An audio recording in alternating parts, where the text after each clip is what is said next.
go, fight fans. Here we are, Bkfc 14.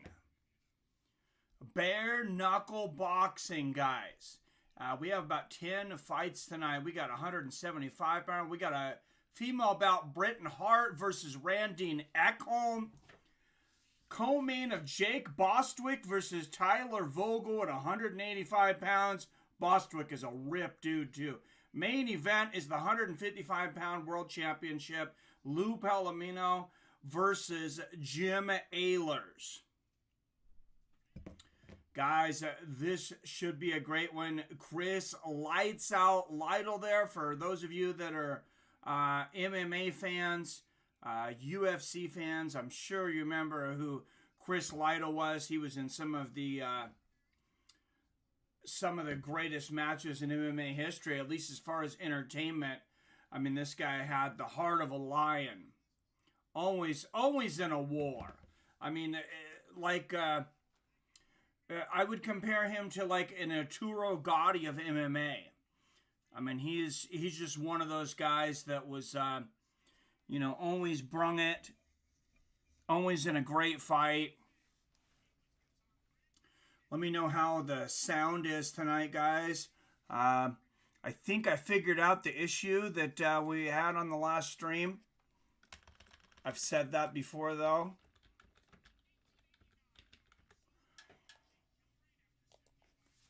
Of course, in 1889, the last bare knuckle event of the first era, John L. Sullivan defended the heavyweight championship.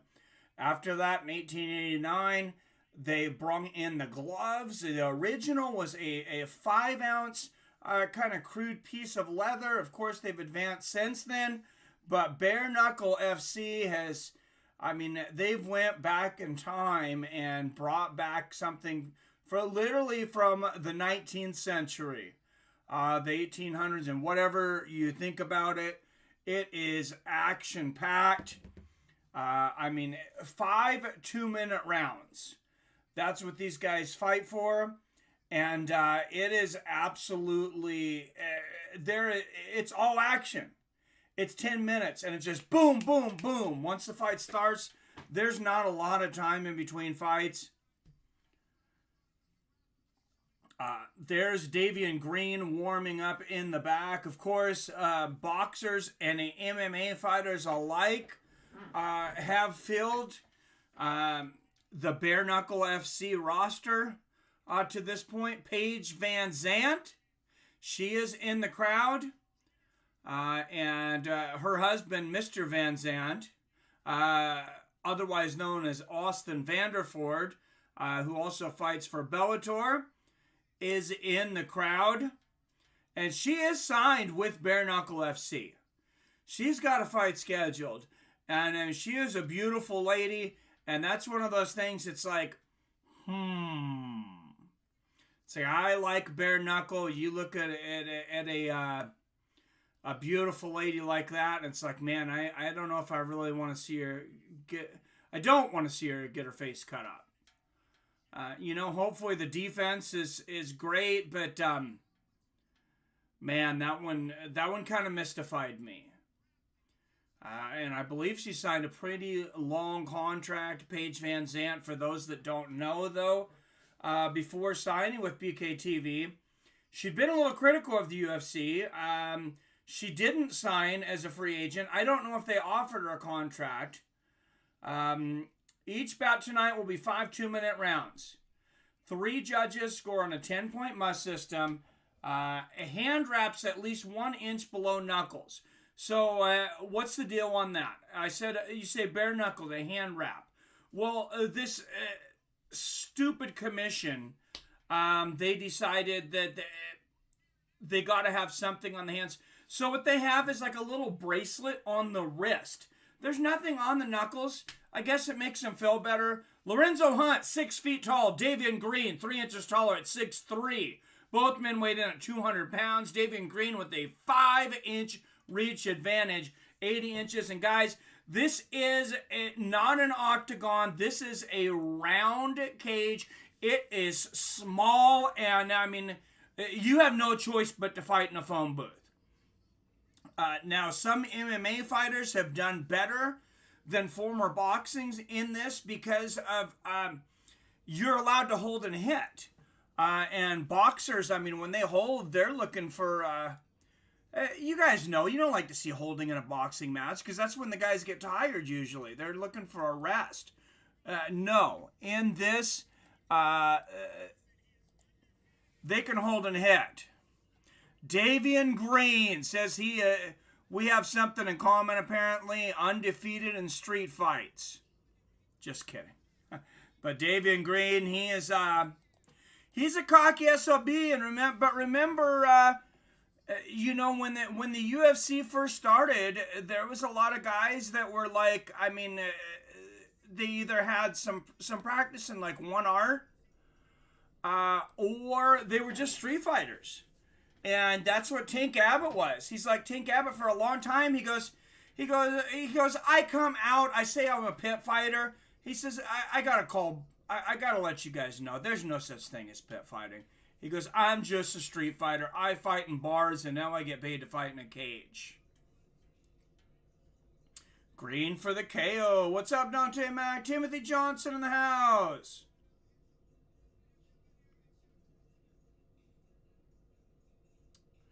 All right, sir. Thanks for that message. Yo. Good to see you, sir. And there is Lorenzo Hunt and the Smoke Show. Bare Knuckle Boxing, they do have the music, they have the smoke, they have the runway. Similar to Bellator, you know, Pride did it the best. Pride FC did it the best. UFC, of course, they do have some music. There's nearly no smoke anymore, no runway, no video, no nothing like that. You know, UFC's kind of just get in there and fight. I'm okay with a little entertainment, though. I think it's okay. I would even like to see like some live bands. How awesome would that be to have Metallica, you know, or Rage Against the Machine come out and play live, play like a 3-minute song for a guy's intro.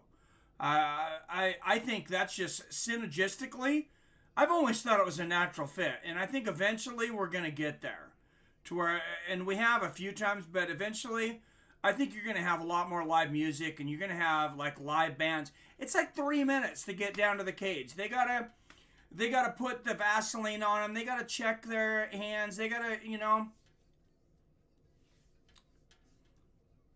do all this and that. What's up, Kevin Miller in the house? Hey, I'm doing good, man. Ready to enjoy some bare knuckle fighting championship, and happy I don't have to pay an arm and a leg for it. $3.99 a month.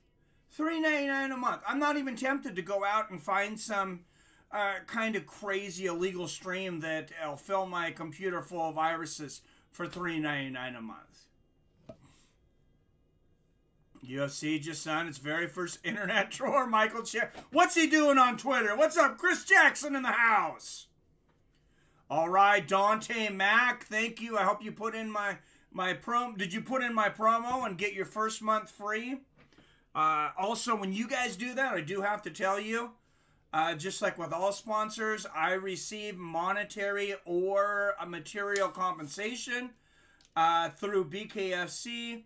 The compensation I get when you use that code is every time somebody gets a free month, they give me a free month. So, I'm cool with that. And no, I'm not filling my self full of sugar tonight. It's the Mountain Dew Zero. Probably still horrible for me, but at least no sugar. Out of the blue corner with an official weight of 204. This is his professional bare knuckle boxing debut. The Street Fighter, Davian Green. Oh no, you're good, man. I just wanted you to get a free month. I only have to get one person to sign up a month to get my free month. I'm sure I'll get that, but I appreciate it. Out of Jacksonville, Florida, out of the blue corner, weighing 200 pounds, Lorenzo Hunt. And Chris Jackson with the first donation of the night. Says $5, you the man? No, you the man. Thank you, sir. Always appreciate all the super chatters.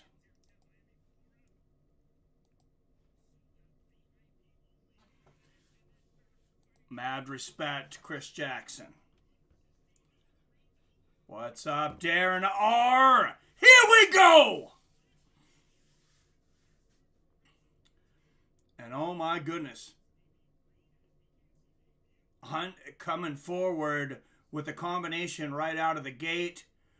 He's in the blue kind of wraps and the black trunks. Oh, nice right hand to the body there from Lorenzo Hunt. This is the first fight of the pay-per-view portion, if you will. Coming up next, Eddie Hotz versus Jess Shivens. Oh, nice left hook upstairs. Right hook to the body and a right uppercut. There from Hunt. And Green clinches. The referee is going to break him up. There is some clinching allowed. There is some holding and hitting allowed. Like I said before, unlike boxing.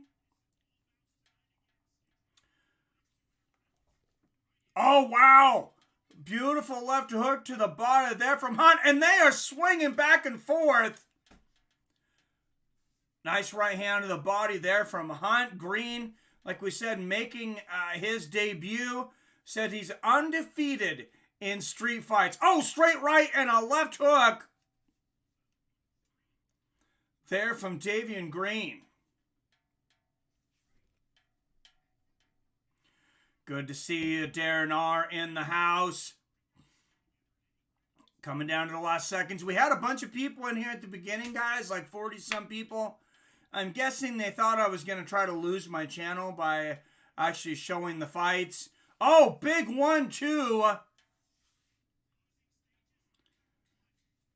There from Hunt, and he's got a big cut on his eye already. Nice right hand there from Davian Green.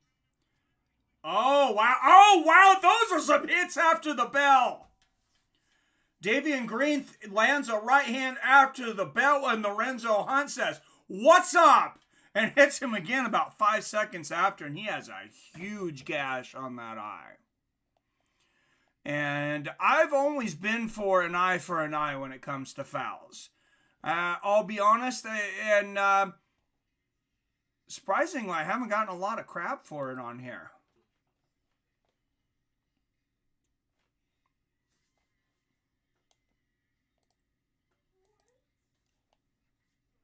And PBR streaking with the $5 donation says, "Thanks MMA Mike for bringing all the fight action this week." Yes, he did have some green combos. Well, thank you also for the super chat, sir. And Chris Jackson, I did not forget about you, sir. Thank you so much, guys. And I don't know.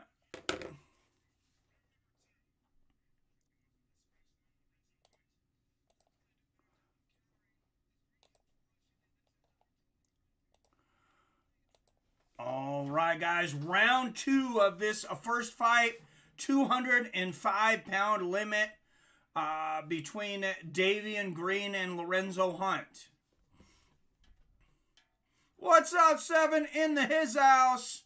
Green has some good combos. Yes, he did. Oh, beautiful right hook there from Hunt. And Green, I mean, he looks like the bigger fighter. Lands a nice right hand there for Green. Hunt has had the better, I would say, better technique tonight. I mean, he looks more like a fighter. Davian Green, he said he's undefeated in street fighting, and he looks like a street fighter. But as I mentioned earlier, when the UFC started, 27 years from yesterday. Yesterday was actually the 27th anniversary of from the first UFC, for those that didn't know it. And a day later, oh my goodness!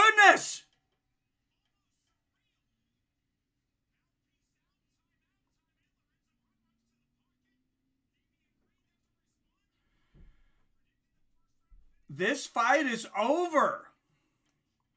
Second round finish for Lorenzo Hunt. I'm still trying to figure out what happened. Davian Green did not answer the bell for the second round. So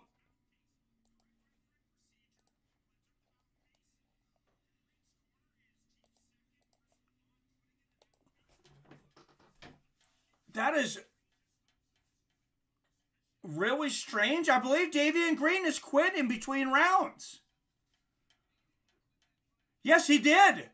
It is official. Davian Green quit in between rounds. And I got to tell you guys, I mean, I'm not saying there, oh, and that was that big right hand at the end of the last round that knocked the mouthpiece out. I mean, that was a hard shot, and he might have a broken jaw or something. Oh, shit, he just quit. Mike, will you be doing a stream for Bud versus Brooke? Do you mean Terrence Crawford? I'm doing the Terrence Crawford fight tomorrow after UFC. Yep, he gave up. So I've watched a lot of Tough Man contests. For those who used to do it back in the day, later it was named Rough and Ready. Maybe you guys have seen some of those on pay-per-view. I also was a contestant.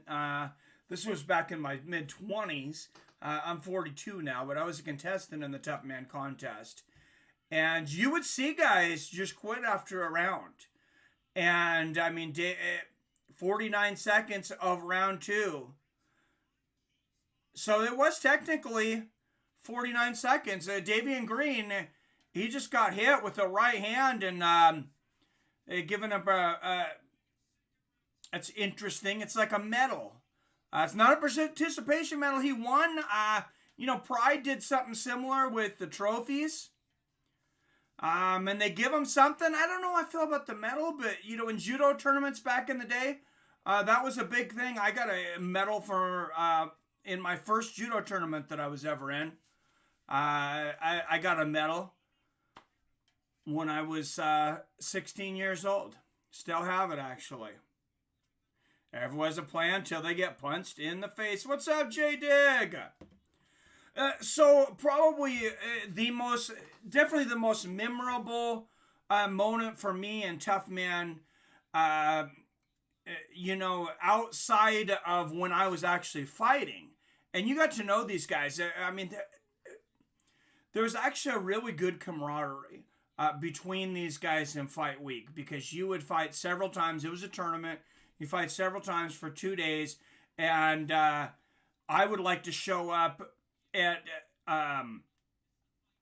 the weigh-ins early the day before. We would have a weigh-in at the bar. And I remember there was this big Samoan dude. I mean, this guy, he was 6'5". He's probably 280 pounds. Looked like just one of those ripped construction worker that doesn't have an ounce of fat. And everyone was intimidated of this guy. And I was fighting at 175 pounds at the time. I'm like, damn, I'm glad I cut down and got in shape and I don't have to fight this guy. Long story short, his first fight, after the first round, he was so tired, he just quit. He's like, I'm done. He's just an 18-year-old kid. But, I mean, he was definitely intimidating appearance. But, yeah, he just quit. Did that a few years, too. Nice. Yeah, great skills to have. Yeah, I've always thought, and I never did Muay Thai. And even at 42, I want to get back into training when all this crap is done. And there's Bare Knuckle 15. We're going to have Mark Godbeard versus Sam Shoemaker December 4th. God, I hope that one goes through, guys. I hope that one goes through. Knock on wood. Because one of the original co-main tonight was replaced. Eddie Hotz versus Jeff Shivens. The next fight, 155-pound limit. Shivens an inch taller at 5'10", but he'll have a 3.5-inch reach advantage at 73 inches. Eddie Hotz, Jeff Shivens.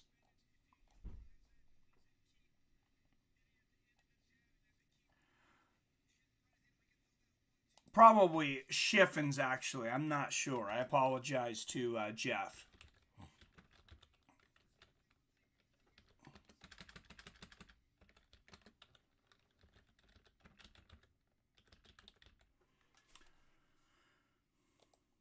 And here comes Jeff Shivens down to this round cage.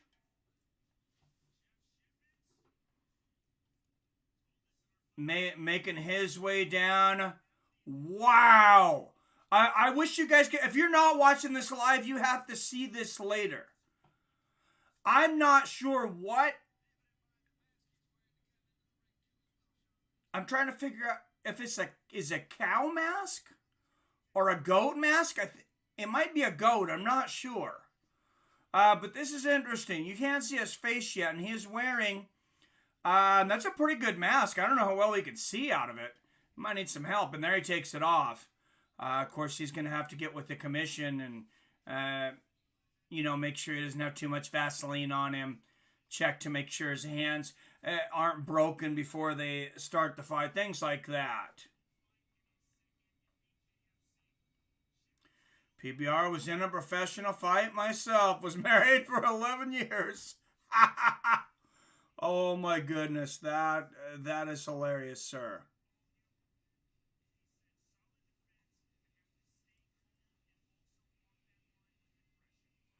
And that replaced the pin message, at least for a minute. Holy Godbird is a savage. Hell yeah, he is. Sheep or goat's head? Yeah, I was thinking of goat's head. I was like, why would someone want to dress up like a sheep? Because that's kind of insulting yourself, but maybe it was some kind of a statement. I don't know. PBR for the win. Adam out from Allen. Good to see you, my friend. Live and let learn. Sheephead. Yeah, that's what I was thinking, but I'm like, why would you come down like a sheep? But here you go. And that's a legit mask. You could wear that to the grocery store. You could walk around like that. I seen a guy, this is actually a worker, another vendor. He's came in 2 different days dressed up as a freaking astronaut. I love it. I mean, he's got like the astronaut suit, the boots, and then he's got the helmet with the glass over the top. That's a legitimate mask. And it always makes me laugh. Guy's name is Carlos, and he comes in the I look forward some days to getting up to come to work just to see what this guy's gonna be wearing. I mean, he wears anything from suits to pajamas. It's great. Shout out. I don't know if she wants me to say her name. She can say something in here if she wants, but it was really cool. I was working at the store today, and somebody comes up to me and says, "Hey, are you Mike from Mike Reviews at all?" Which tells me she was watching the channel for quite some time. Because this channel was Mike Reviews at all probably a couple years ago. Then Fights with Friends, now MMA with Friends for SEO reasons. But that was really cool. What you working? Well, I work in a grocery store. I was in a Winco at the time, but I run a tortilla route. I own a tortilla route, so I buy tortillas from Mission Foods from their warehouse, and then I have a big truck. I deliver them and merchandise them. So I sell them to Winco Foods and different stores, and then I merchandise them and everything. 1 and 2 is a professional, Jeff Shivens. And out of the blue corner, right on the limit of 155 pounds out of Sacramento, California, this is his professional debut, Eddie Hotch. And if you recognize that referee, it's because you watch UFC probably, MMA, Bellator, and everything. The great Dan Mergliotta. Dropped in to say hi. Have a great night, guys. Hey, Wyatt Matheson. Hey, thanks for coming in, man. Good to see you. Oh, big right hooks and uppercuts from Shivens right out of the gate. Oh my goodness, these guys, this is a street fight. Lefts and hooks and uppercuts galore. So much action here. It's almost too much to call.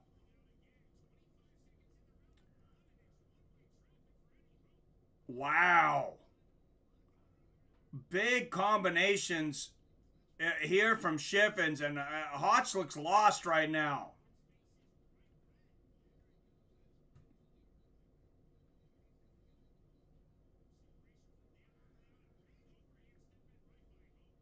Or excuse me, from Hoke, making his professional debut, dominating this first round. Big right hand from Hoke.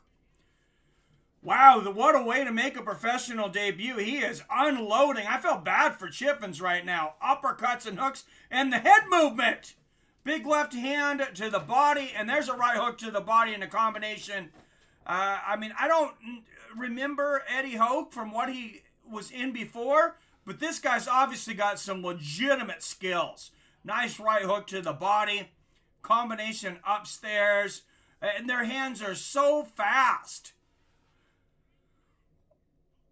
Wow, and Shivens' face is just a mess right now. Big right hook there from Hoke. Right hand from Shivens. And Hoke, you gotta hope he doesn't break his hand here. Big power shots and a nice right hand and a jab there from Shivens, but few and far between from Shivens. Right uppercut and a left hook from Eddie Hoke. I mean, this is definitely a 10-8. Big left hand. Right hook on the temple. Wow. Jeff Shivens, I mean, he has come to win tonight. That was incredible. Shivens taking a beating. He's going to gas out. He might. But Shivens does not look right. He was so red. Maybe it was from getting hit to the body and stuff. But, I mean, he almost looked like he was more tired than Hoke. And he didn't really do anything the first round.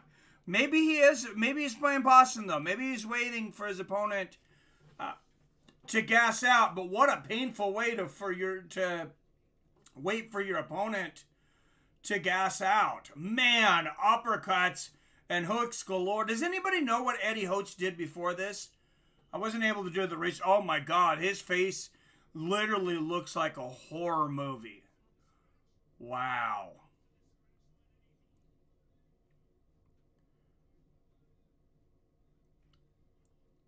And here we go, guys. Round two. Oh, big left hand here from Hoke. Another right hand. And for those that can't see, Jeff Shivens has shorts on that says fake flu. I'm guessing that's what the sheep mask was. There is nothing fake about the violence he is eating to his face. Oh, big left hand, a right hook, and a left hook upstairs. Oh, wow, left hook to the body. And Eddie Hoke taking out all of his problems on Jeff Shivens' face right now. Right uppercut, left hook upstairs, left hook to the body. Oh, and really digging in the body with the right hook and a left uppercut. I would stop this fight. Big right hand here. Dan Mergliotta, to be fair, he's an MMA judge, and he is down, finally. Jeff Shivens goes down, and his corner throws in the towel, and very appropriately. Wow, that was an absolute beating. That was a curb stomping. Wow. And cardio, I know these are only 2-minute rounds, which, allows these guys, to maybe strike through the whole time. But Eddie Hoke, he did not stop letting those hands go for the entire fight. And if you think, I got the cardio, I could throw punches for 3.5 minutes and not stop and hit people. If you're not an athlete, no, you couldn't. I guarantee you, no, you couldn't. With the adrenaline of the ring. And for those that don't know, here in Miami, Florida, there's no social distancing going on here. This is a sold-out crowd in Miami, Florida. They said the only thing that they said is that all the proper health regulations are being used. I don't know what the hell that means. I'm very surprised that they have a full crowd. Yeah, good night for sure. 2 minutes of full punches. Absolutely 7. Dat and Win, how to fight. What's up, Trong? Dat Win has not fought yet. Wow, and that is the thing, the aftermath. I don't know if you guys ever watched a thing called Faces of Death. They were like VHS videos when I was in high school. And they would show crazy different things. And that was one of the things is, Faces of Death. And later, you might have seen videos called Faces of Meth. Jeff Shivens, he definitely looks like he went through death. That is horrible. I mean, he looks like, I don't know if you guys have seen like the movies. I want to say it was a Chuck Norris movie where they put a gunny sack over his head with a bunch of rats in it. And that's what it looks like. It's somebody stuck a gunny sack over his head, threw a bunch of rats in there, and just let him chew his face apart. It is ugly.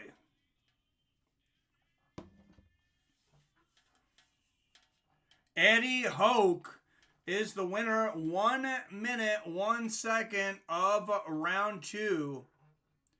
And guys, I can't put any videos here. But as we go through, you can put some short clips over on Twitter.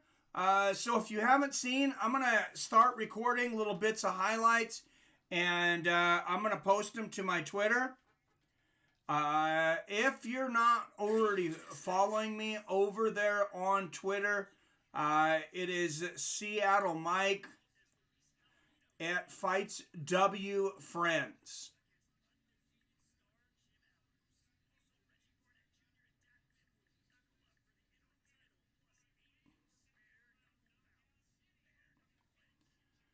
So, and I'm going to start that quickly after I share this stream on Twitter, which of course I should have already. One of the best ways to help us here, you want to help grow the community, share these streams, please, on your social medias, on Twitter, Facebook, Reddit, wherever you have a presence at.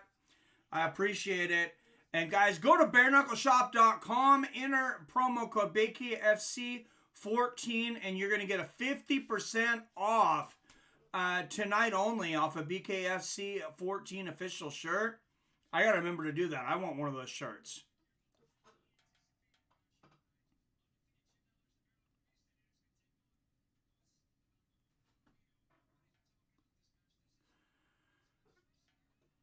All right, guys, one of the biggest matches of the night coming up. I just see 8 thumbs up.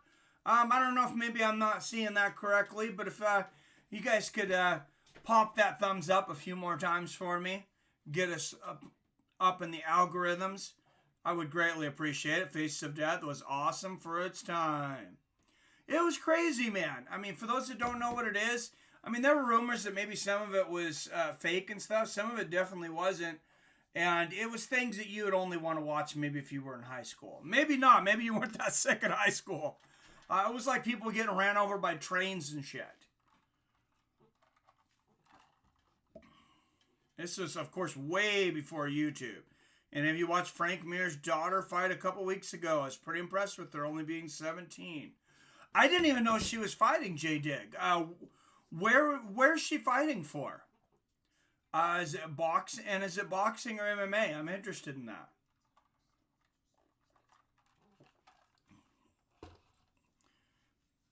And there's Ehlers. They are interviewing Ehlers in the main. He's in the main event right now. While they're interviewing him, let's throw some trivia out. With some league out of Mexico. She beat some 32-year-old woman who was 5-5 MMA. Nice. Wonder if it was Brave FC or whatever. Very cool though.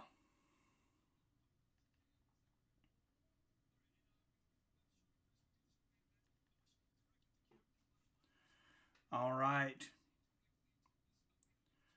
And Jim Ehlers telling Luis Palomino, you better bring it. I'm coming with everything I got. Simple message.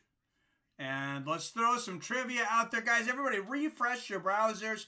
I got a decent amount of trivia questions for everyone tonight. 5, 4, 3, 2, 1. All right, guys. This Bellator fighter just topped Khabib Nurmagomedov's record by getting his 25th win, going 25-0.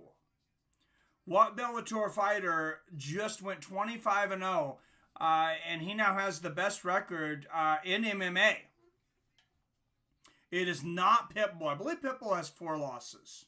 What's up, Reed Helford? Sam302, good to see you guys. Frank Mir is in the audience. Nice. That is awesome. This Bellator fighter just topped Khabib by getting to 25-0 as a professional. He was also fighting an undefeated fighter who was 11-0 coming into that fight. I believe he's 11-0 coming into the fight, Logan Storley. There it is, Sam302. You are right. Yaroslav Amosov. That was actually last night on Bellator 252. So Sam302 with the first points of the night. I haven't seen Billy yet. Billy, the king of the trivia. So let's throw a few questions out before he... yep, he just fought. You're right, PBR. All right, guys. Next, let's throw another question while everybody's out refreshed. This professional boxer... took on the natural Randy Couture in an MMA fight. And thank you, Jose Ramirez, for the like over there on Twitter. Make sure if you go over on Twitter, if you hit that share button too, that would be greatly appreciated. That way other people can see it. And if they're interested. Adam from Allen is not Mercer. Good guess though. Ray Mercer actually fought Tim Sylvia. Rita Helford gets it, though. It was James Toney. James Toney got $400,000 for that fight, which was a lot of money at that time in MMA because MMA was so new. Remember those first tournaments? You were only getting $50,000 and then $60,000. I think Hoist got 50 for the first tournament, 60 for the second.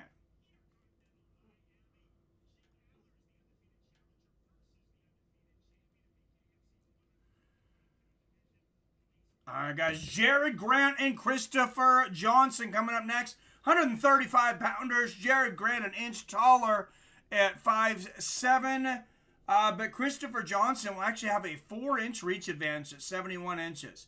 An inch shorter, but a 4-inch reach advantage. 71 inches, 71 inch reach for 5'6". That's a good fighter's reach. That's a good fighter body.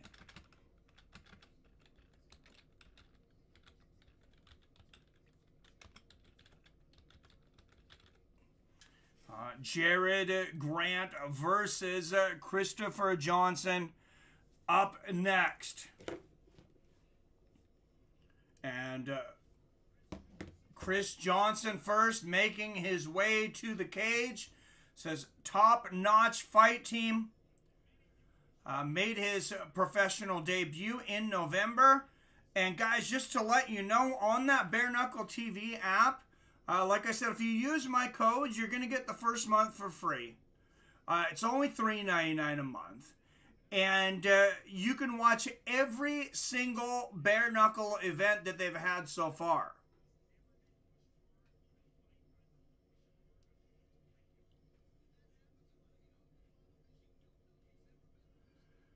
So, I mean, that's probably the coolest thing here. And I'm going to pin that back up just so that is the pinned app there. Code Benedict Inc. 258. You have to go to the sign up and then it's going to ask you for a referral code. And in that referral code spot, that's where you're going to put Benedict Inc. 258. And I'm going to tell you guys, there are some very expensive ways to watch this and some much cheaper ways. If you go to Fight TV to watch one event, it's going to cost you $20. I like Fight TV, guys, but there's no reason to give them $20 for that. Jared Grant, this is his pro combat sports debut. 48-7 as an amateur boxer, though we're going to see some skills that you don't generally see out of some of these other bare knuckle boxers. Definitely not guys that are making their professional debut. I mean, that is quite an extensive amateur record. Promotion Fighters Icon. It's on Fight Pass, maybe. Ah, nice. I still have Fight Pass. Fight Pass. There's so many fights on Fight Pass all of a sudden now. It's incredible. I'm glad I still have it. I'm glad I didn't cancel it, that I started paying attention, because, I mean, from kickboxing to boxing to MMA, yeah, they're not showing the UFC events over there anymore. But, man, there's some crazy, crazy stuff.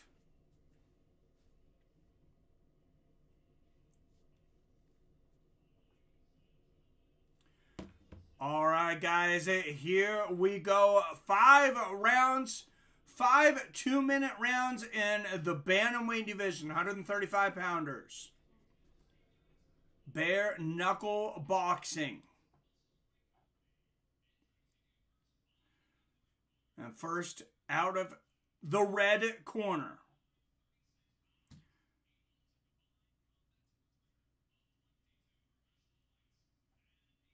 and 1 as a bare knuckle fighter out of South Bend, Indiana, Christopher Johnson.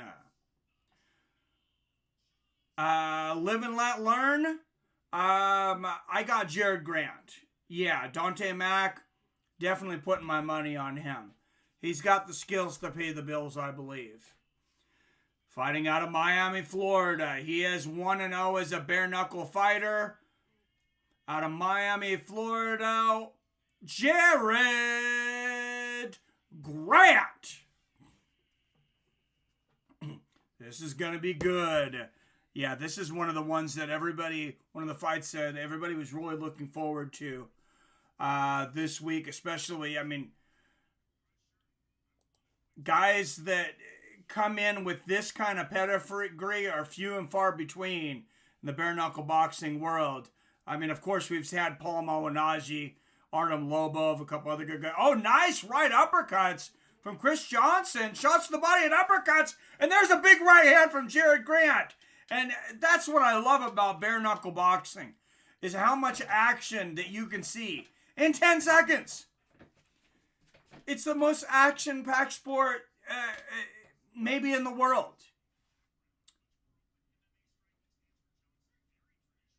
And I think a lot of it is that they know they only have 10 minutes.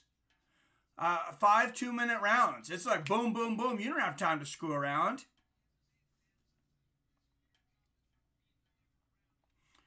And there's a jab from Grant. Nice left hook there from Johnson. I like the looks of Christopher Johnson so far. He's trying to make this dirty. Oh, nice right hand there from Johnson. He is not trying to make this an amateur boxing match for sure. Nice right hook to the body there from Johnson. Oh, big right hook from Grant. Oh, and Grant is down! Johnson lands an uppercut.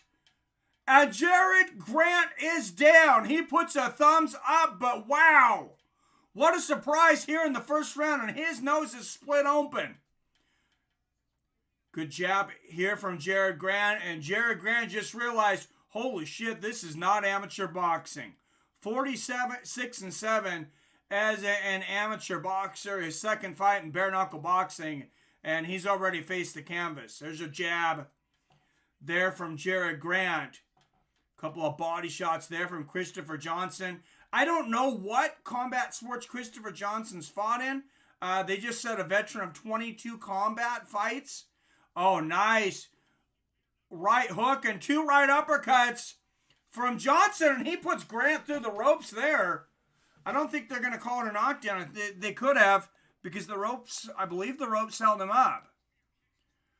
But wow. Everybody, I think, that looked at this fight has got to be surprised. And for those that are, I know there was some arguments when Artem Lobov defeated Paul Malignaggi. A lot of people were like, "Oh, this is rigged. This isn't actually going to happen." They thought Paulie Malignaggi, or that Paulie Malignaggi was wiped, that he had absolutely nothing left. I don't know if that is the case, but this is an example right here of this isn't boxing. See, he's holding behind the head and landing a right uppercut. That's something Jared Grant, not only is he not used to that, that's trained out of him as an amateur boxer. You can't hold and hit in amateur boxing, but this is bare knuckle boxing.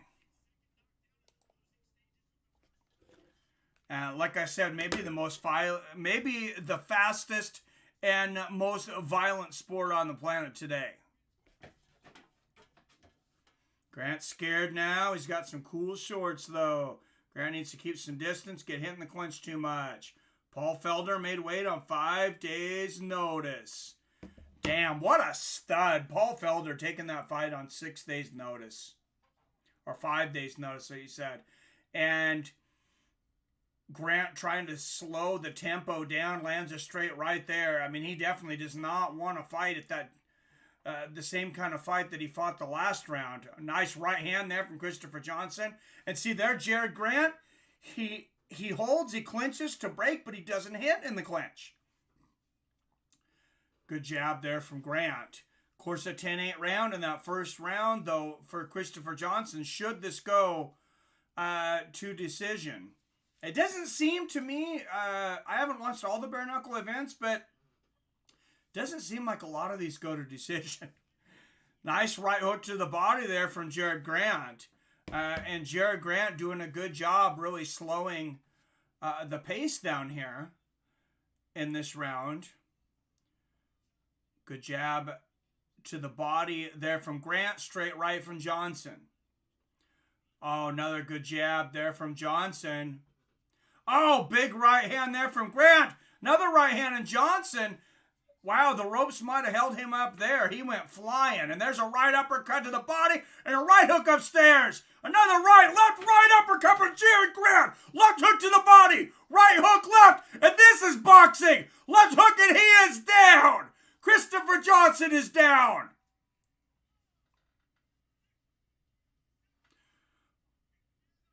My goodness, at the end of the round, Jared Grant puts it on Christopher Johnson. 2 rounds in, and we got 2 10-8 rounds. What an exciting fight.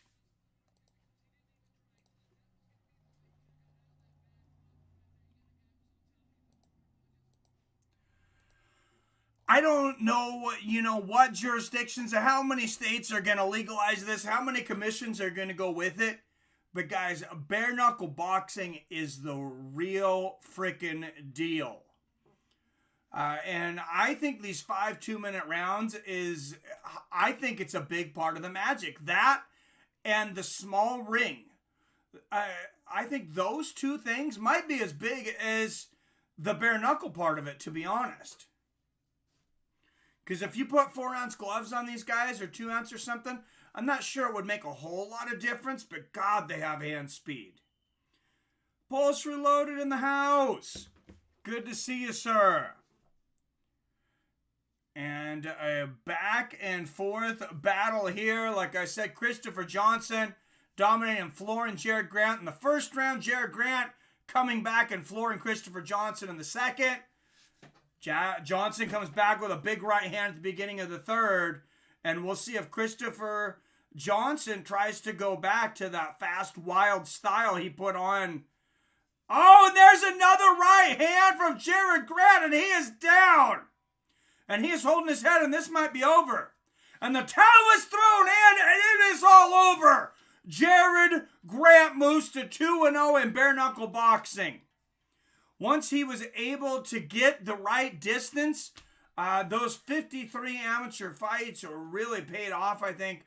And Christopher Johnson, Oh, he is in a lot of pain. They're putting ice on the back of his head here, but oh, wow. Thoughts and prayers with Christopher Johnson right now. He is not feeling good, and I mean, he might just need to throw up. I mean, I don't know. I don't want to underplay until I know what happened. But for those, that have been in combat sports, have been in, either in wrestling or boxing or, whatever, sometimes, unfortunately, sometimes you just got to throw up after you got hit to feel better. And there's the towel in, and wow. What a difference to that fight after the first round. Oh, there's that big right hand, busts open the nose and cuts open the face of Christopher Johnson, and the towel's coming in as Johnson hits the ground before he even hit the ground. As far as I know, Live and Let Learn, I haven't heard him scheduled for any fights, but I mean, there was quite the hiatus. I mean, Bkfc really started to get hot about the time everything started shutting down. And I will say it again tonight. I'm not really giving my opinion on what I think about it, but this is a full crowd here in Miami, Florida. There is no social distance. There are no empty seats in between each other. This is Miami, Florida, and they are a different country than the United States of America.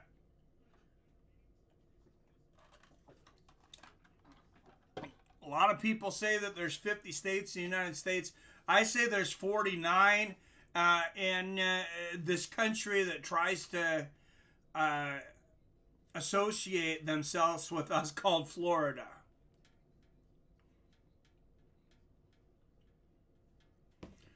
Wow, what a fight.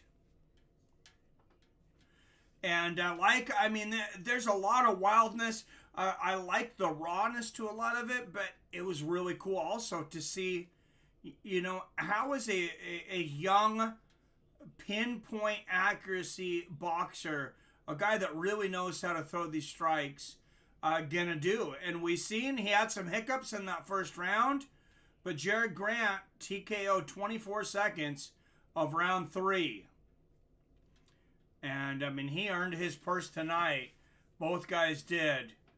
And good to see Christopher Johnson walking around. He's leaving the ring, hopefully to get some medical attention.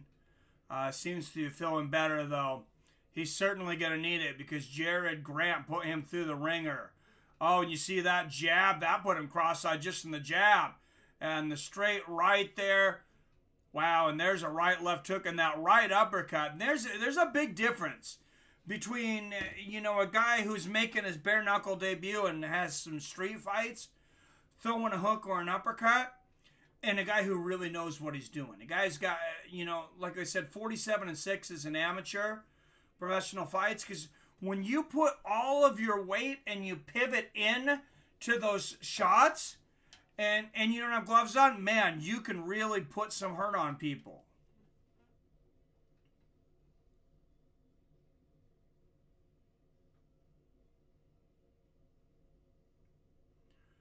All right, thank you, Timothy Johnson, again for the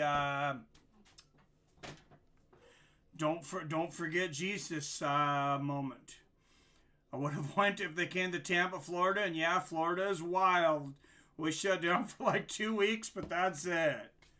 And there's Jim Ehlers talking undefeated fighter there in the back. And we got a second in between fights, though. So let's do some trivia.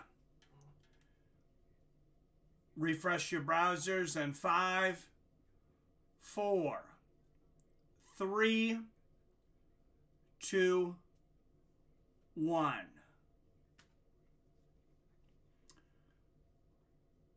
All right, guys. Sam 302 got the first question. Rita Helford got the second one. Third question of the night. Floyd Mayweather took on this kickboxer in a special exhibition match in Japan. This was actually an exhibition match on one of the Ryzen cards. And they flew Floyd Mayweather over there to Japan and paid him $9 million to beat up on one of their kickboxers. An undefeated kickboxer, by the way. Still technically undefeated because that was an exhibition match and it was boxing rules, not kickboxing. Live and let learn.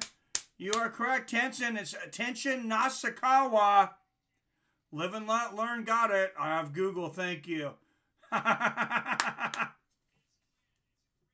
Yeah, maybe I shouldn't give so much time, huh? And Paige Van Zandt here. The beautiful Paige Van Zandt. Getting on the mic now.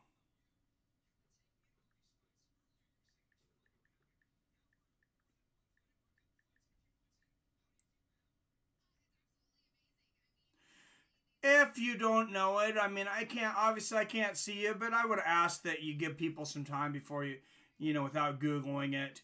But the cool thing about trivia is if somebody actually knows the answer, you're going to get a lot quicker than somebody who Googles it. All right, next question, guys. This Bellator standout gave Michael Chandler a going-away present, knocking him out in 2019 in just over a minute. What Bellator standout knocked out Michael Chandler in just over a minute in 2019? Oh, she is a hottie.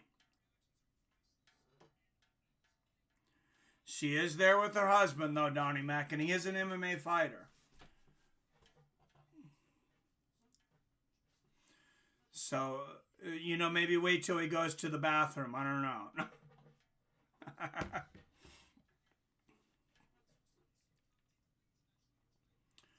All right, guys, I think there's been enough time to Google that one, so I'm going to give you the answer to that one.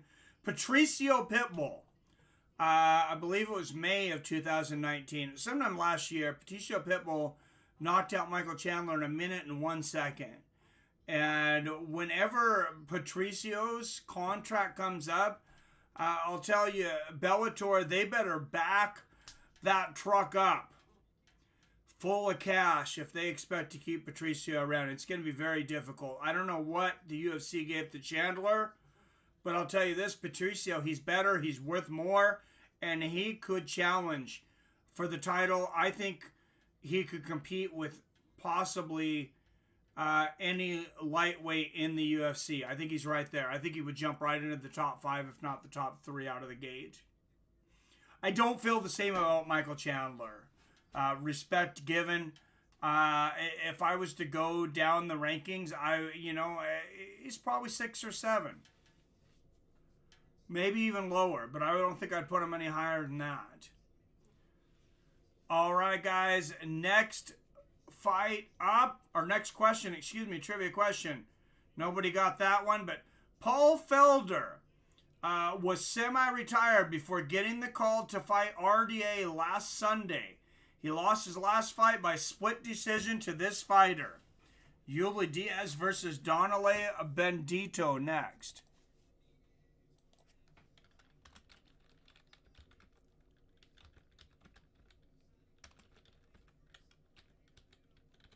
Benedetto, excuse me.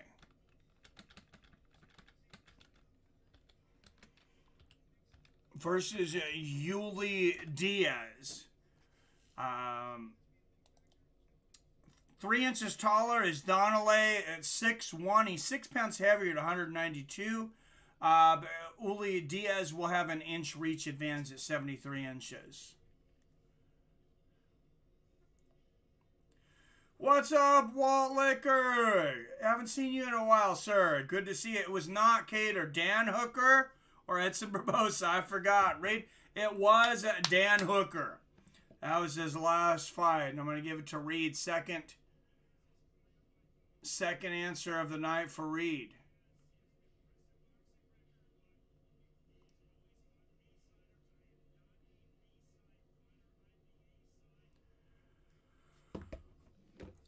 All right.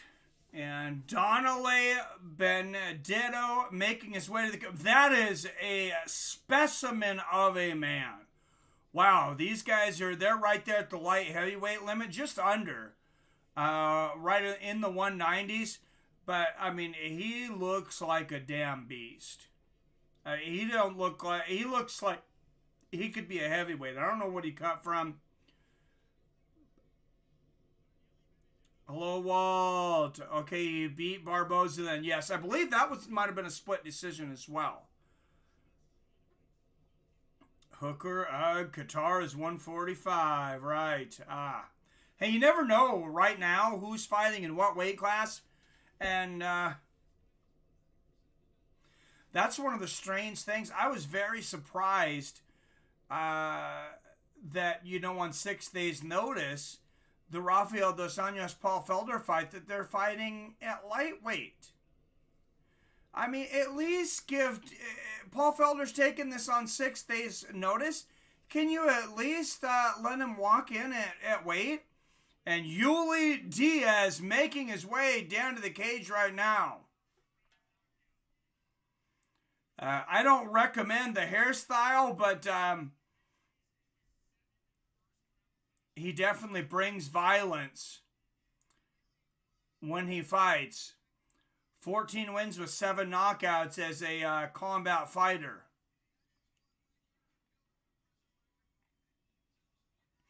Why is there a 10-pound difference in these fighters? Missed weight? I have no idea. I don't know if this was a last minute. I know 2 fights were canceled. Johnny Bedford was supposed to be defending his title tonight. That fight is off. Because I believe there was supposed to be 3 title fights tonight originally. I want to see Felder versus Gaethje. What's up, New Brenton Pauly? Good to see you, my friend.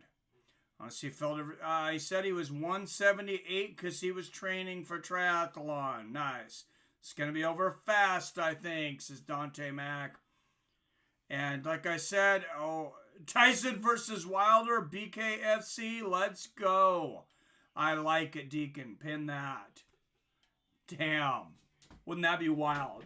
I'd take Wilder in that one. That guy hits so damn hard. Out of the blue corner, 192 pounds. 7 professional combat fights, but this is his pro debut in bare knuckle fighting. Donnelly Benedetto. On the other side of the ring, with one of the worst hairstyles I've ever seen, right out of here of the country of Miami, Florida. 1-0 as a professional, undefeated in bare knuckle fighting. 1-0, Yuli Diaz.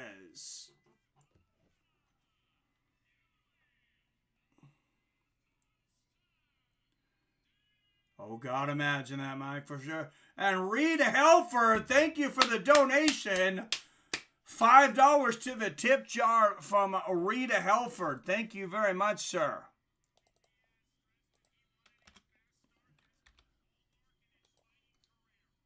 Much appreciated. All right, touch. Oh, and here we go. Oh, a big right hand from Diaz out of the corner. And it's all over. He jumps out of the ring. 6 seconds. Yuli Diaz. Donnelly Benedetto. You got knocked the fuck out. Oh, my goodness. He is out. Wow. Wow! And the official time on that one's it's gonna be less than 6 seconds. It might be like 2 seconds. Jesus!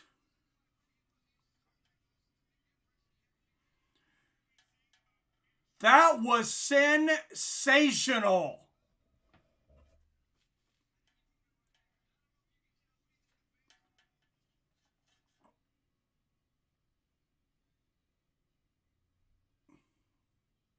Oh my goodness. 2 seconds. I just timed it.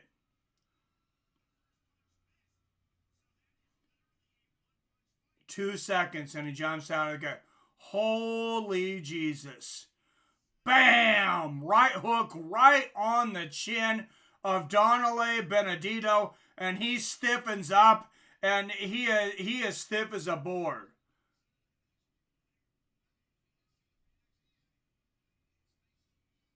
Wow. Wow. Ladies and gentlemen, that is what Bare Knuckle FC is about. I am happy that they are back, Bkfc, and wow, I cannot wait to get to know all of these fighters. Hector Lombard had the former record. He had a 7-second knockout in Bkfc. He is in the crowd tonight. That is no longer the record, guys. I guarantee you that was definitely shorter than 7 seconds. Damn. Let's see what they say the official time is. Oh my goodness.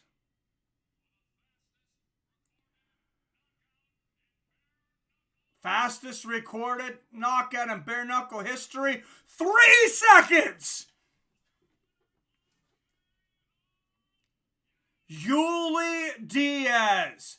That's faster than any knockout ever, even in the UFC. That's faster than Jorge Masvidal's flying knee. Wow.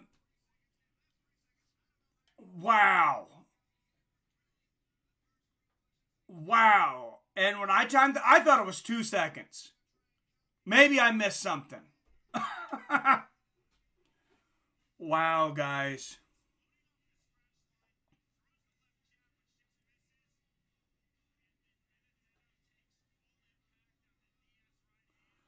That is damn incredible.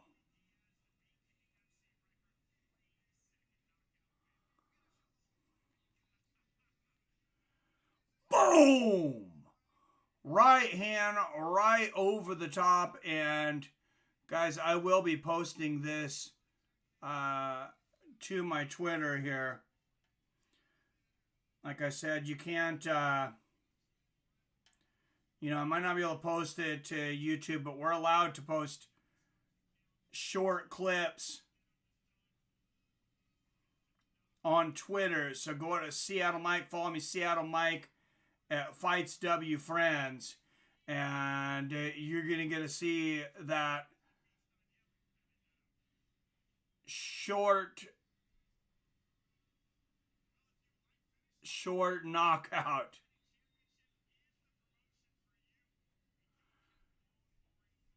My goodness. Well, I got 2 videos going up that are both less than 10 seconds apiece. But, damn, they're going up right now.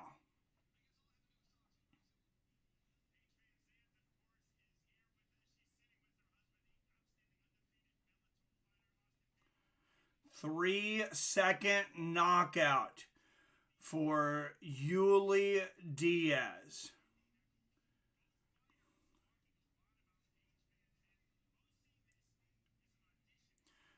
Bkfc 14.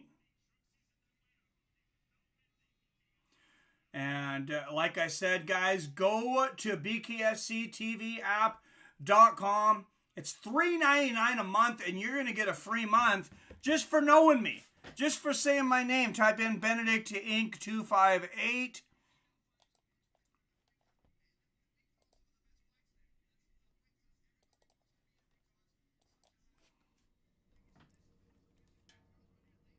And wow. And Reed Helford, I didn't forget about your donation, hits us with a 5-spot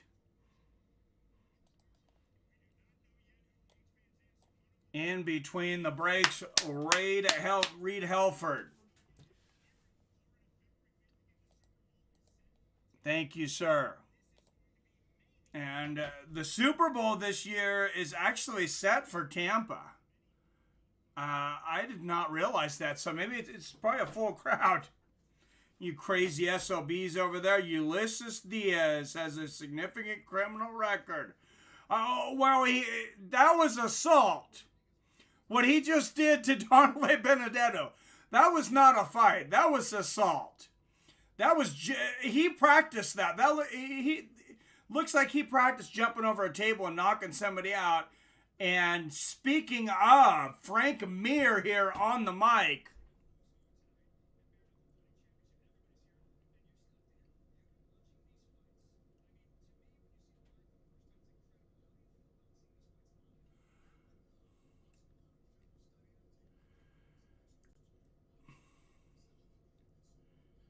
Wow. And he just said it. Frank Mir says, I'm interested in competing myself.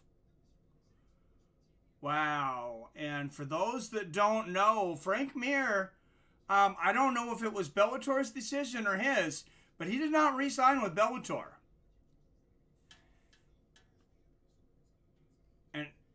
And he just said, hopefully I'll be here in the next couple months. I've talked to David. His arms are looking huge right now. And I don't know what Bkfc's drug test policies are.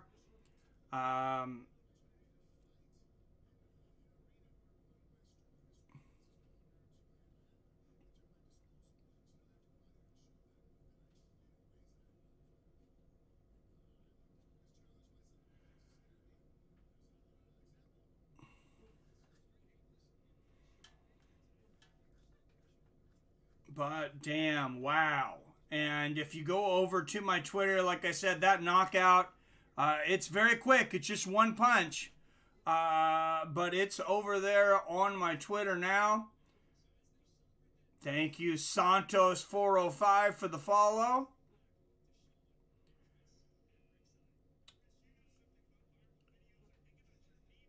Much appreciated, sir.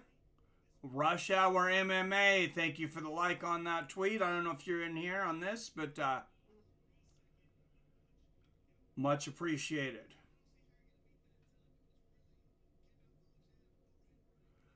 Wow. And there you go, guys. If you don't want to put in the go to Twitter and put in all the stuff, there's the link to that knockout right there. 3-second knockout. And he says, I think you're going to lobby for 2 seconds. I timed it. I thought it was 2 seconds. I thought it was 2 seconds.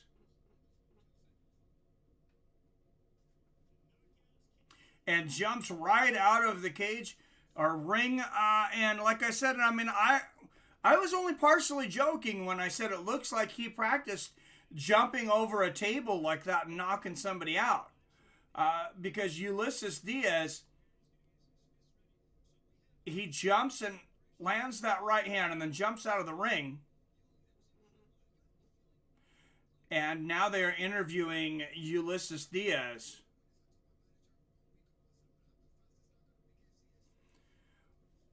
Wow, and he told his trainer, he said this week, I am going to have the fastest knockout in Bkfc history. So there's a plan there. Wow. When you have a plan and you want to do something, you put pen to paper and you go out there and speak it into truth. You get the results like Ulysses Diaz just had. My God. Congratulations to him.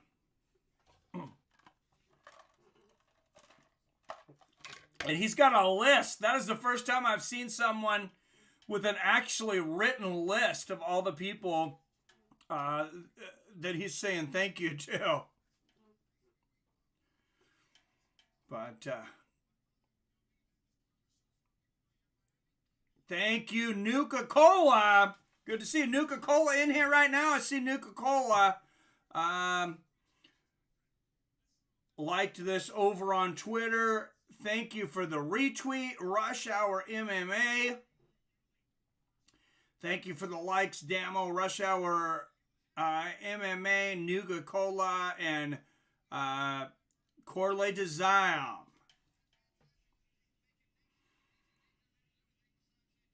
Over there on Twitter, and Nuka-Cola just says, wow.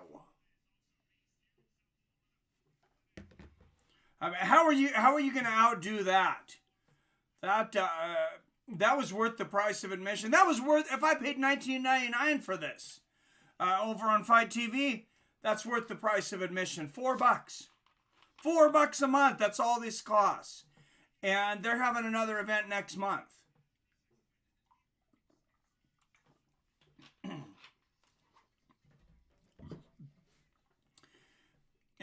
I have a feeling that we got a new sport, or at least me, I got a new sport to follow, a new group of fighters to learn. Earlier, we had a former amateur boxer, 46-7 as an amateur boxer, in a crazy back and forth match. This card has been totally worth it. Absolutely. And Nuka-Cola, I see you, sir. Good to see you. And here is the replay once again. Kaboom!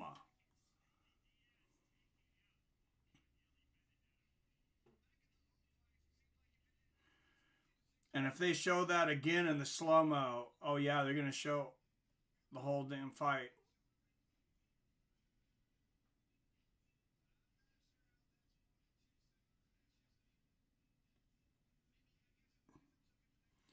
Wow, and jumps out of the ring. My goodness. 175-pounders coming up next. Francesco Ricci versus Noah Cutter. I hope he's not a cutter.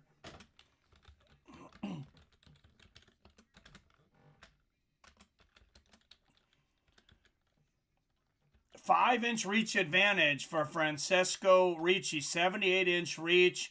He's 2 inches taller at 6'3".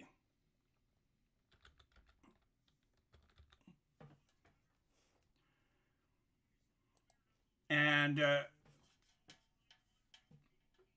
Noah Cutter making his way down to the cage right now, or down to the ring. I keep wanting to say cage because it looks like a cage. I mean, technically, I know they keep saying ring, but I mean, these are not regular ring ropes. This is it's kind of like a hybrid between a ring and a cage, I guess. Anderson Silva should come to Bkfc. I think you can go far in this type of fight. No. I do not want to see Anderson Silva get punched in the face anymore. You might be right, but no, man. One of the greatest, if not the greatest. In his prime, Anderson Silva might have been the best mixed martial artist of all time. But to see him fight, like he has in the last fights against Uriah Hall and Jared Cannonier, that was not fun. Not a fun ending. And, I know he had his moments against Israel. And Israel, no matter what you say about him, he's been very respectful to Anderson. And I think he was in there having fun with Anderson. And I'm not saying that he took it easy. He definitely, was trying to win the fight. But he was having fun. And I think if he had put the gas on the pedal, he probably could have taken Anderson Silva out. I think most people realize that. And Donnie Mac, loving the stream, bro. Donnie Mac, that is a Mac of a donation, sir.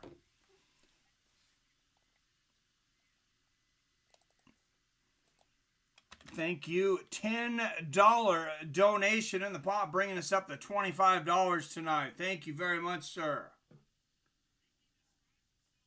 Loving you, sir. Bellator won't take Silva, said by Coker. I appreciate that from Coker, out of respect. I appreciate that.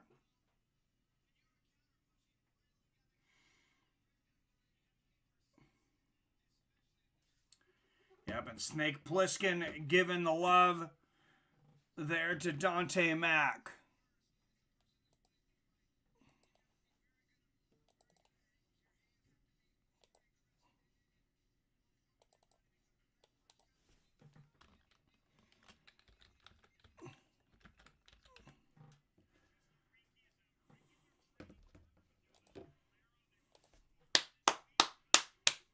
Thank you once again.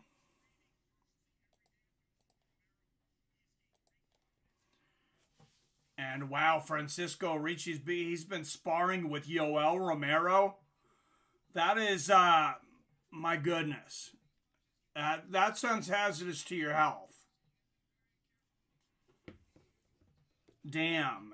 I mean, you come in there against Yoel Romero, you better come correct.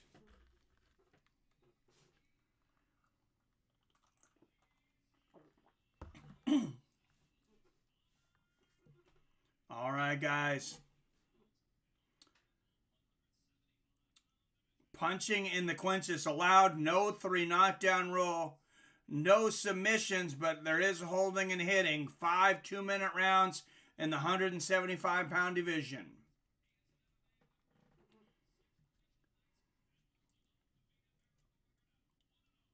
At 1-0 out of Walton Beach, Florida, a veteran of 6 mixed martial arts fights, Noah Cutter.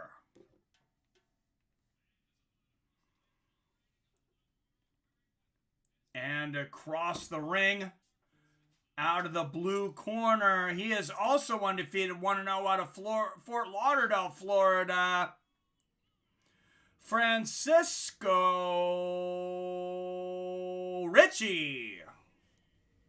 Ricci, I guess how you say it.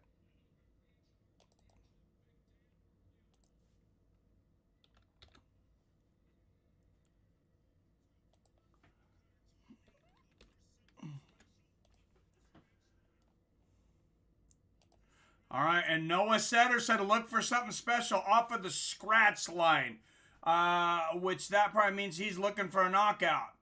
Big right hand from Noah Cutter. Already here. Right hand over the top there from Cutter. Nice uppercut from Cutter.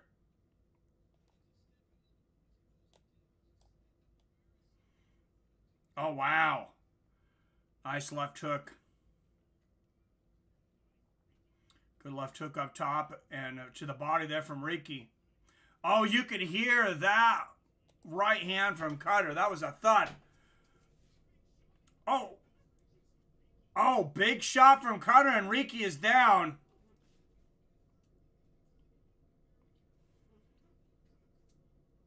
And he is up. And Cutter looking to finish here. Land a nice left. Oh, big right hand right on the chin here for Cutter.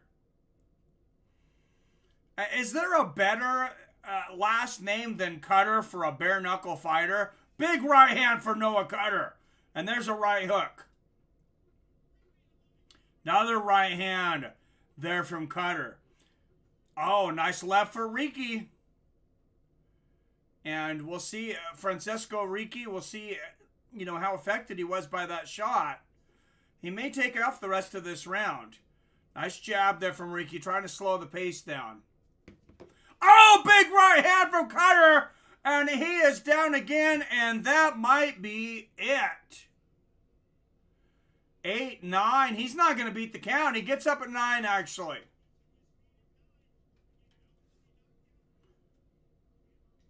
Seconds left in the round.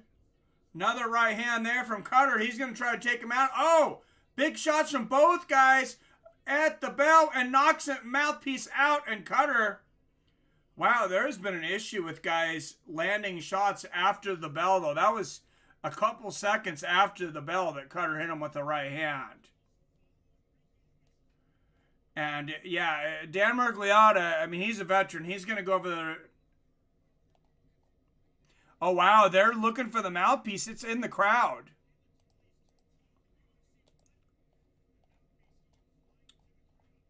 Wow, somebody got a souvenir. I wouldn't give that back. Okay, I might so they could keep fighting, but would that not be a cool, some cool memorabilia?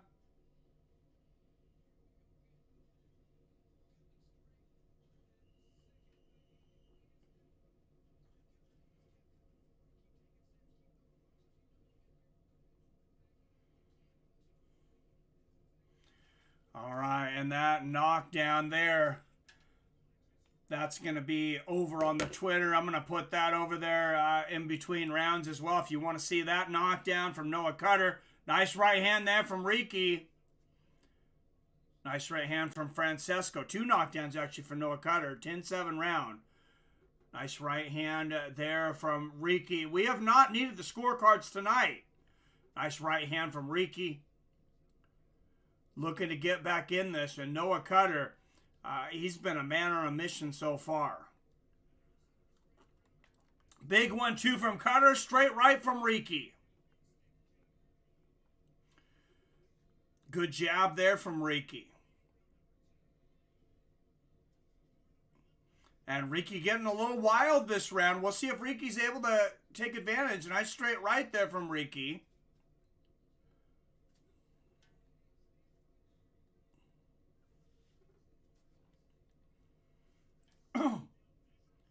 Wow, and Noah Cutter, he might be almost taking this round off. Nice left hand there from Ricci. Cutter expended a lot of energy that last round. He lands a right hand there. Nice left there from Cutter. Straight right from Ricci. Oh, big combination from Cutter. And Ricci lands a right hand. And they are going back and forth. And both guys' faces are cut up as often is in bare knuckle. Oh, big left and big right there from Ricci. And I think he just broke Cutter's nose because it just exploded. Good jab there from Ricci. A straight left from the southpaw Ricci.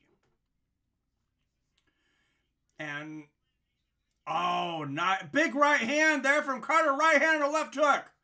Noah Cutter.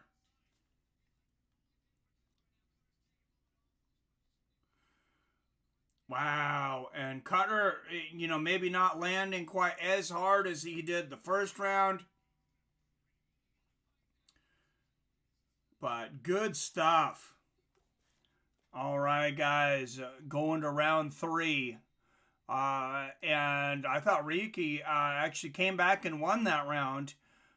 So you got to give Cutter a 10-7 for the first round with that knockdown. 10-9 there. So I have this 19-17 for Noah Cutter. Should we need the scorecards?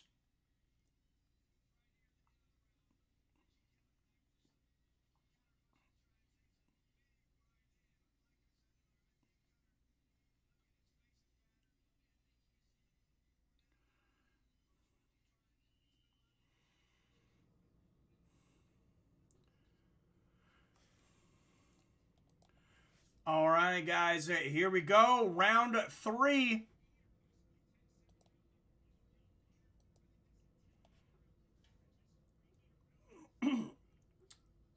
Oh, nice right hand. Big right hand there from Ricci.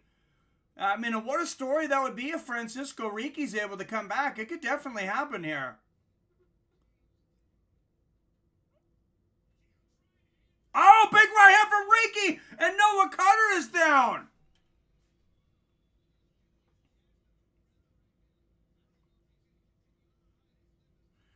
My goodness, and Cutter is up.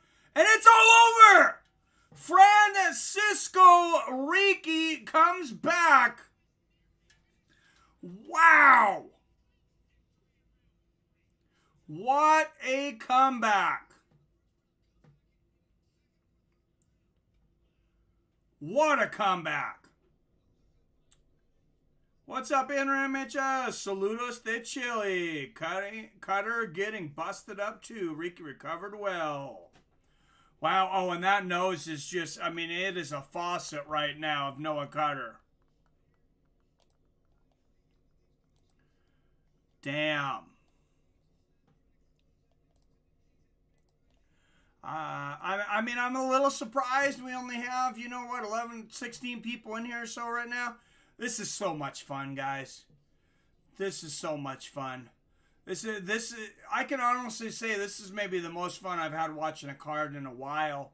Maybe because it's different, but I mean, all these matches have just been so exciting. And Bellator was great last night. It was good to see them come back. This is just, like I said, it's probably because it's, you know, it's different. It's not something we see all the time.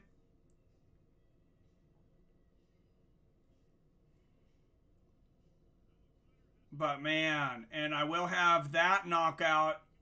If they show it again, I'm sure they're going to show it again here from Francisco Ricci. We'll put that up on the Twitter show. Noah Cutter, one of his knockdowns from the first round.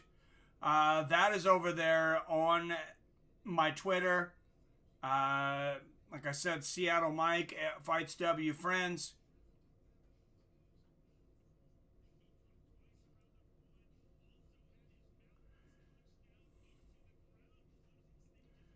Wow, and remember, Ricci got his mouthpiece punched into the crowd in that first round as well.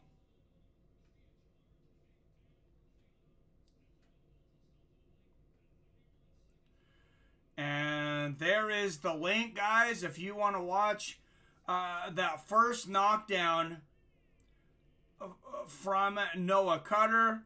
And we'll have the knockout from Francisco here in a minute.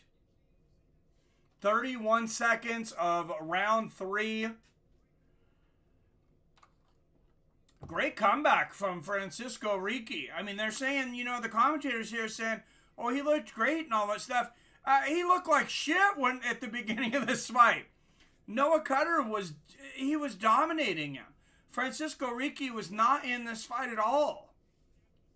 Then he started coming back about halfway through the second round, takes it out in the third.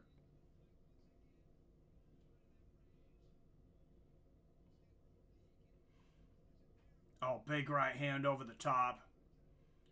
See it from a different angle. There's a right hand.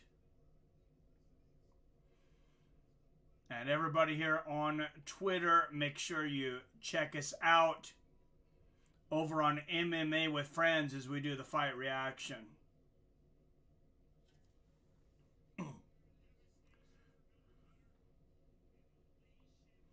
Wow, and Noah Cutter, wow. I mean, both of these guys' face, Noah Cutter's face looks way, way worse. But you can definitely tell they've both been in a damn fight.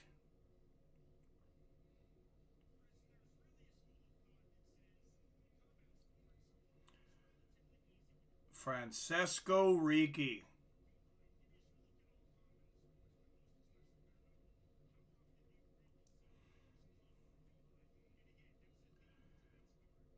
And there has been several comebacks.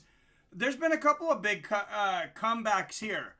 Of course, Chris Johnson, he was in charge of that first fight. Gets the knockdown in the first round. Came out like a bat out of hell. And then ends up getting knocked out later on in the fight. Now we see the same thing. Noah Cutter getting 2 knockdowns in the first round. Francisco Ricci, coming back and getting the knockout.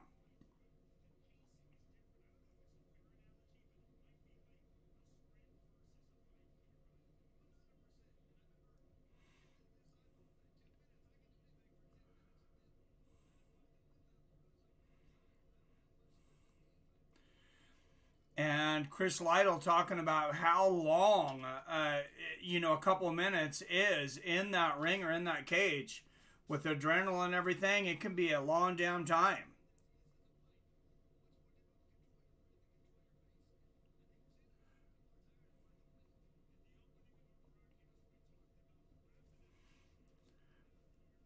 All right, we'll go to the chat here. Needed a round to warm up. Yes, he did.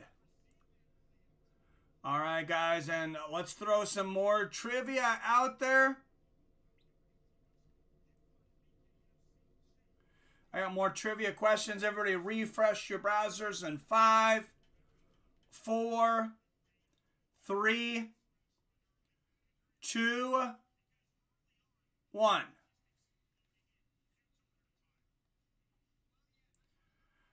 All right, guys.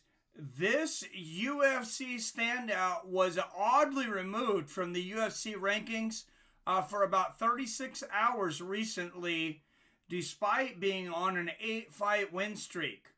He was reinstated in the rankings after signing for his next fight. Live and let learn. You are correct. Leon Rocky Edwards. Does anybody get less respect, for what's deserved than Leon Ricky Edwards? I mean, my goodness.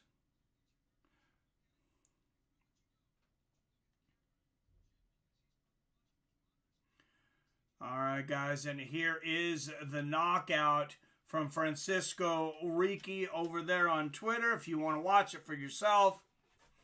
And I will keep putting those up over there on Twitter. That one was a 25-second video. Hopefully, I think I'm still okay within Twitter. Oh, 19-second video. So hopefully I am okay. I don't want to get in trouble for breaking any rules, but YouTube is my bread and butter. Here's where you can't take any chances. If I get knocked off YouTube, that would be an issue. I don't make any money on Twitter. It's just a machine to hopefully bring people over.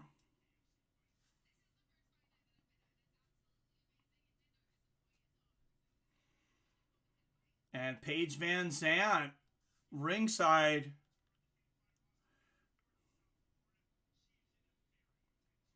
And 16 watching. If you haven't hit that thumbs up button, make sure you do. Help us out. Get us pushed up in those algorithms. It does really help. And they're going to American Top Team. And there you see that BMF belt sitting there of Jorge Masvidal's, of course. There's Paige Van Zandt training.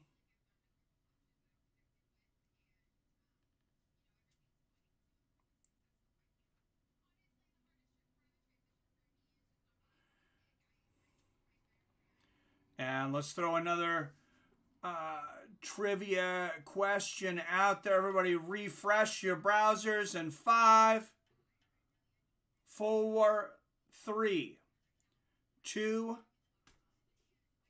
1.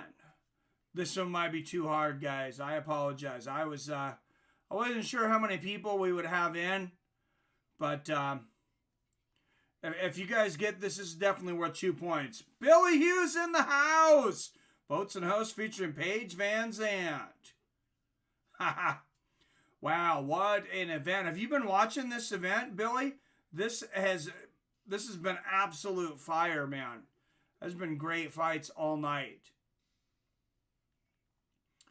Billy Hughes, for those that don't know, our longtime co-commentator here on MMA with Friends, and usually wins the trivia. But this is a tough one. All right, guys, next trivia question. Howard Cosell criticized the referee and quit commentating boxing after he commentated a mismatch between Larry Holmes and this man. It was a 15-round bout that went the distance. And it's probably not who you think it is. I know what the main answer is going to be to this, but it might not be what you're thinking. Howard Cosell criticized the referee and quit boxing after commentating a mismatch between Larry Holmes and this man. Clue, he was wow, Billy. Did you Google that? Randall Tex Cobb. You are correct. Billy Hughes. And Billy Hughes coming in. Like I said, that's worth 2.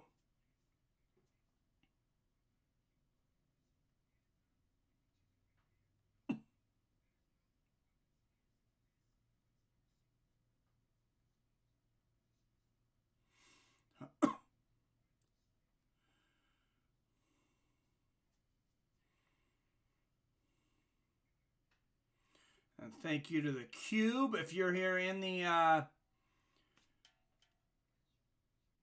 chat for the like and the retweet there on Twitter. And let's throw another trivia question out there.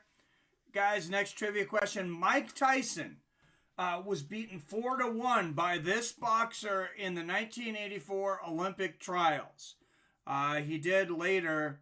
Tex Cobb. Yep. You asked that question before. That's how I knew. Do you remember Ron Lyle? Ron Lyle. I don't. It sounds familiar. I think so. I don't remember seeing any fights with him, so maybe not.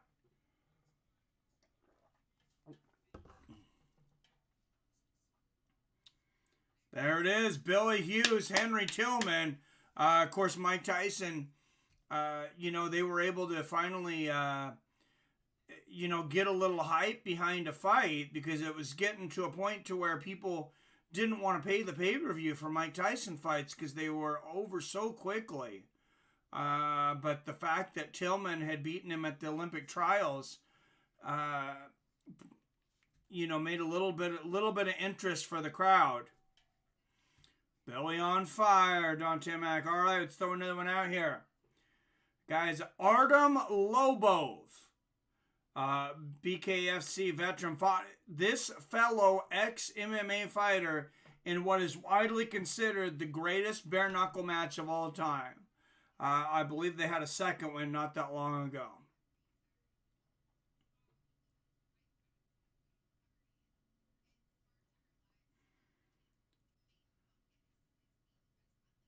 Jason, I'm going to give you on the first one. Jason Knight, live and let learn, gets it. And yes, they had a rematch. It didn't quite live up to the first one, but it definitely wasn't a bad fight.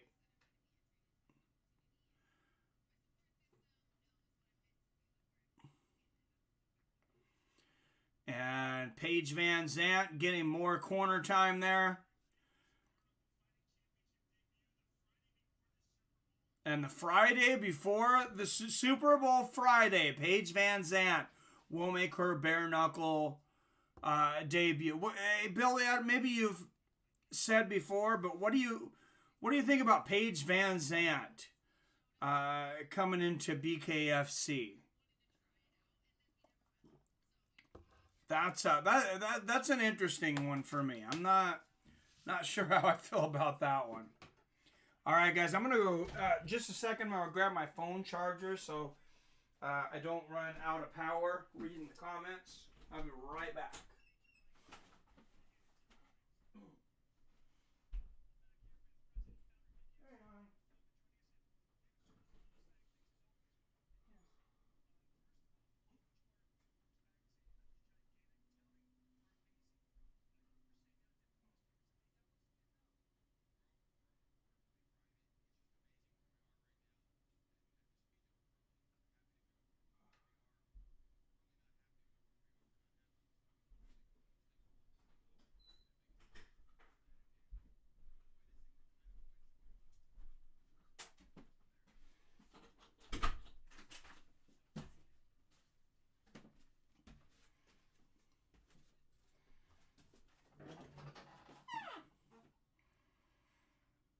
Stupid move. Yeah, it's a strange one, man.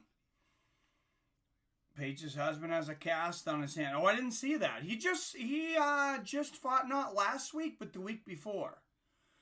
So he probably hurt his hand during that fight, I'm assuming. Maybe during training, but definitely could have been during that fight. Wonder how much she's going to get. Oh, I'm sure she's making a lot of money. Otherwise, she wouldn't be doing it. They must have really broke the bank to get her to sign on to that. And, she had, I wouldn't say she was complaining. I mean, I guess in a way. She said she knew that MMA, fighting made everything else happen. But she also said she made more off Instagram, and she made more off Dancing with the Stars than that short stint than she made during her entire MMA career. And then after that, she's a free agent, and all of a sudden, you don't hear from her again. Britton Hart versus Randine Ekholm. 125-pound women coming up next. Randine an inch taller at 5'8". She'll have a 4-inch reach advantage at 71 inches.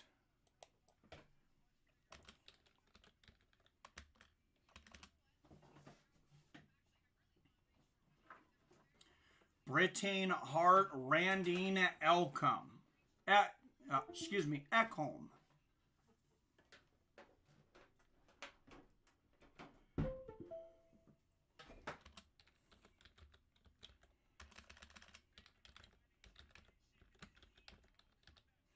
And Randine Ekholm making her way down to the ring right now.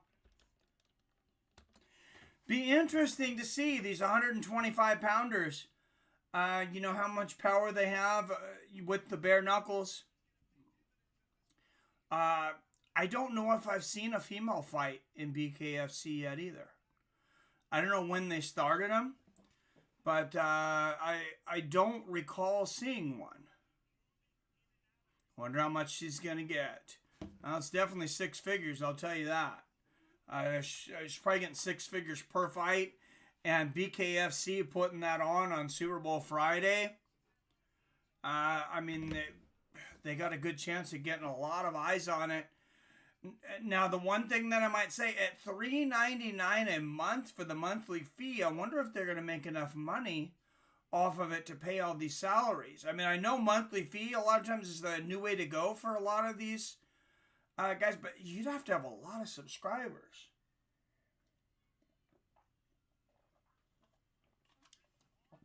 And Britain Hart making her way down to the ring right now. And like I said, I can't decide if I want to call this thing a ring or a cage. They've called it a ring, I guess, because it's boxing. But it's round. Like a ring, I guess. Like an actual ring you put on your finger. Just funny that boxing rings are all square. Just kind of thought of that now, but it's almost more like an octagon. I mean, there's kind of ropes, but not really. It's not like the janky ropes sometimes that you have in boxing that Bernard Hopkins famously fell out of the ring for.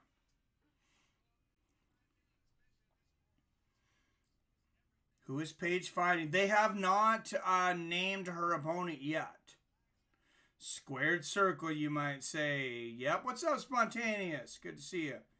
Like to see Paige versus Beck Rawlings. That's the fight, Dante Mack. I like it, sir.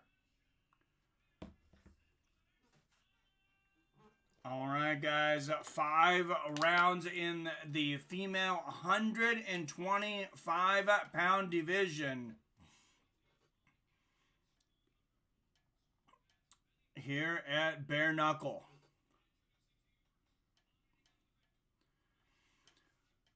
All right, guys, out of the red corner, 124 pounds officially. This is her Bkfc and Combat Sports debut out of Tacoma, Washington, Randine Ekholm. So she's about an hour from me. Tacoma, Washington. That is a rough. That's a rough city. This isn't her first fight. I guarantee you that. And out of Danville, Virginia, 0-2 as a bare knuckle fighter, Britain Hart.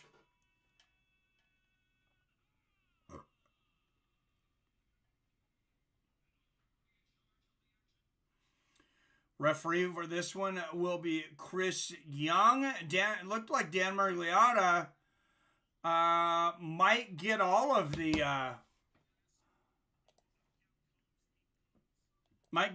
assignments tonight, but here we go. A touch of gloves and it's on. All right, Britain Hart in the black and red here. Ekholm in the black and pink. Nice right hand there from Ekholm out of the gate. Good 1-2 from Ekholm. Good jab from Ekholm. Wow, good combination there. from Britain Hart. Good jab there from Hart. Ekholm comes back with a jab and a right hand. Nice right hand there from Ekholm. 1-2 from Ekholm. And Britain definitely looks much more like an orthodox boxer. Not always the best strategy in this, though. Let's see who can fight in the clinch. And it's Hart with the right hook to the body and the left hook upstairs. Nice right hand there for Britain Hart. Good jab there from Ekholm.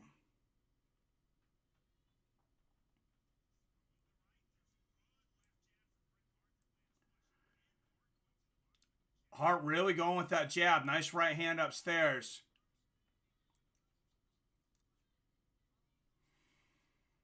Good jab there from Ekholm. And this has really been a back and forth first round. Exchanges jabs there. And Britain Hart starting to get that jab going. Nice straight left there from Ekholm.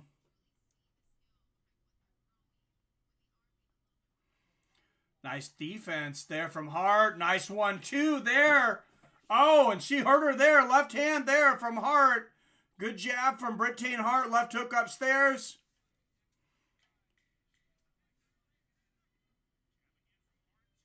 Both of these women looking to get their first victory in Bkfc. Nice left hand there for Ekholm. Right hand for Hart at the bell. And I got that 10-9 of Britain Hart. Definitely was some back and forth action there, though. Oh, that's a lot of blood. Oh, she's got a bad gash. Luckily under her eye.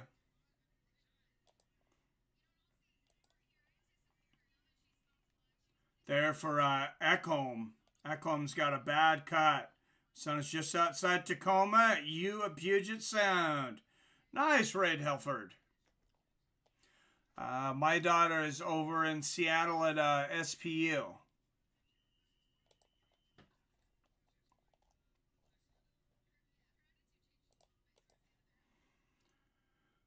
All right, guys. Randy Ekholm versus Britain Hart. And if you're Randy Ekholm, I wonder if this is everything you thought it was going to be when you said, hey, I think I'm going to, I've never fought before, but I think I'm going to get into this thing with no gloves and fight this woman bare knuckle inside of a ring in front of a bunch of people. Good jab there for Ekholm. Nice straight right for Hart. And Ekholm definitely moving forward, but Hart's starting to counter with that jab as she comes in. Good jab there from Ekholm. And it's not like Ekholm doesn't have any skills. Nice straight right there from Ekholm. And like I said, she's from Tacoma, so it's not like she hasn't been in a fight before. Nice right hand there from Ekholm. I mean, if you go to the IHOP a few times in Tacoma, you've probably been in a fight. She's growing a horn. Yeah, that doesn't look good, man.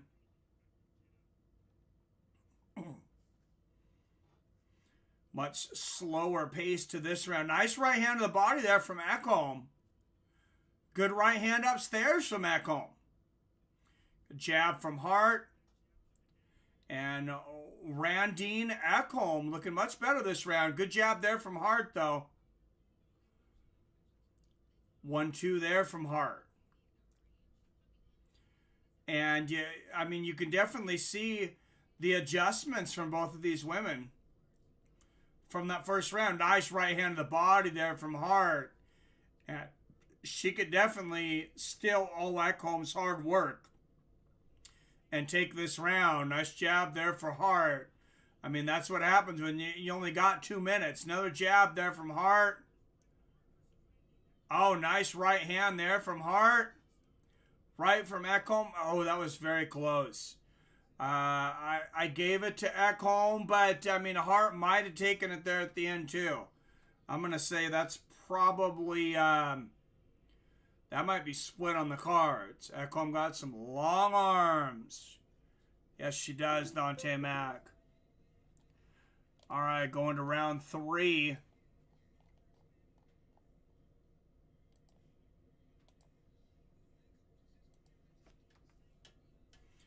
And we'll watch the replay here. Bertain Hart, good jab there. And I mean, that's been a lot of the story for Bertain Hart. It's just that jab, but I mean, the bare knuckles, those jabs, I mean, you can see it's really slicing Randine Ekholm's face up, and that's the biggest issue that most fighters have in bare knuckle is the face cuts. Good jab there from Ekholm. Oh, a nice 1-2 there from Bertain Hart to start this 3rd round. I think it's just big right hand there from Ekholm, and Hart getting a little crazy here. Doing some combinations. Wow. Body in the head, that woke her up.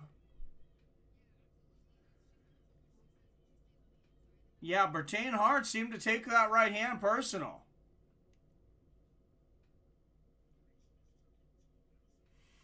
Good jab there for Ekholm. Another jab back for Hart. Another good job there from Hart. That jab for Hart's been there all night. Oh, nice right hand there from Ekholm. Good 1-2 for Ekholm. I mean, and this ring is it's so small that, I mean, your opponent is really seemingly not out of your range too often. They got to move to avoid the punch. Nice jab there. Oh, good jabs there from home and a right hand to the body. Beautiful combo there from Bertain Hart. Nice straight right from Hart, and she is slicing and dicing Randine Ekholm. Oh, nice right hook there from Bertain Hart. Oh, nice right hand there from Bertain Hart. Oh, good left hook from Hart and a right hand behind it. Oh, and that face. That looks like a Tacoma face if I ever seen one. And round 3 is over. This is the first time that we've had to go to round 4 tonight. Longest fight before this was a 3rd round knockout. And a comeback on top of it.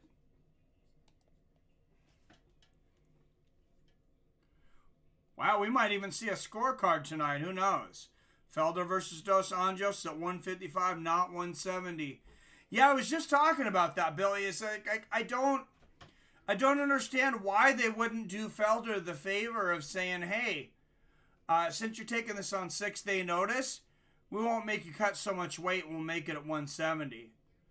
And maybe they asked Felder. I know Rafael Dos Anjos, I guess the first fight was actually scheduled at 155.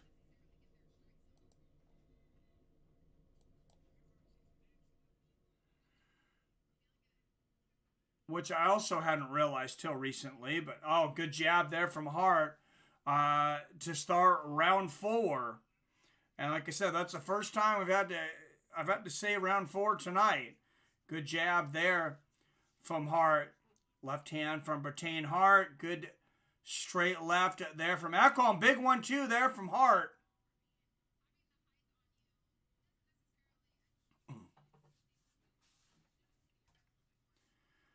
And Ekholm continuing to move forward. But, I mean, she's just moving into Hart's punches.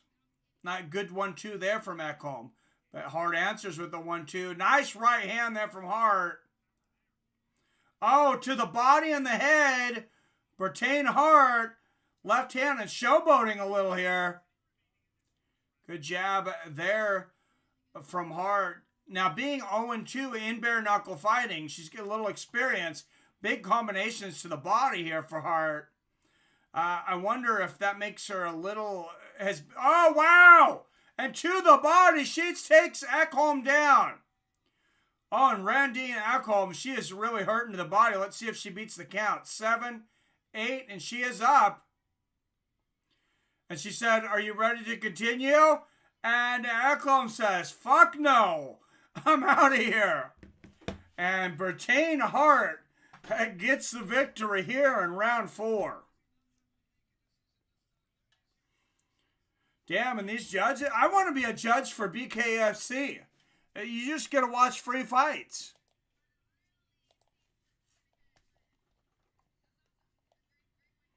You don't actually have to do anything.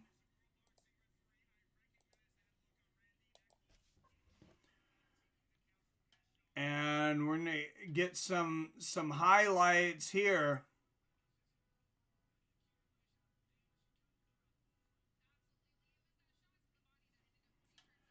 We'll get some highlights from this fight for Twitter.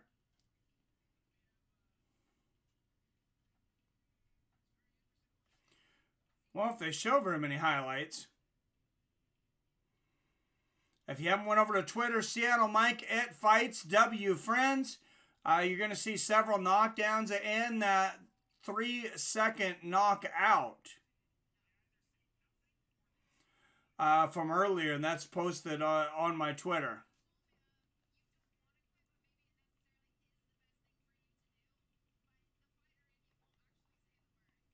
Dos Anjos has fought monsters. That dude will fight anybody.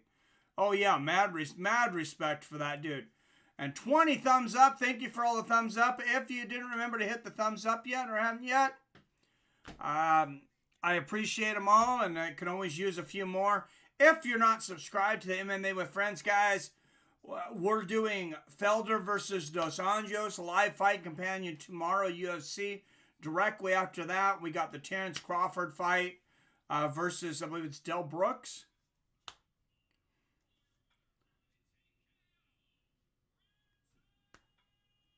All right, Bertane Hart moving to 1-2 in Bkfc.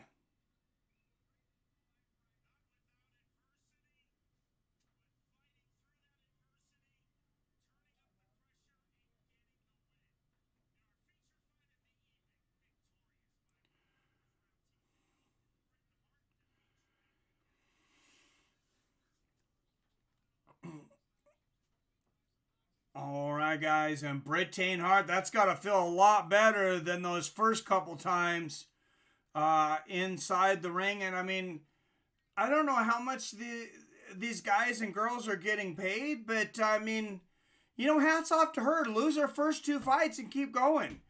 Just say, I'm going to keep doing this. I'm enjoying it. I've lost twice, but I want to keep going. I want to get a win, and I think I can do this. It's a lot easier to keep going when you keep winning.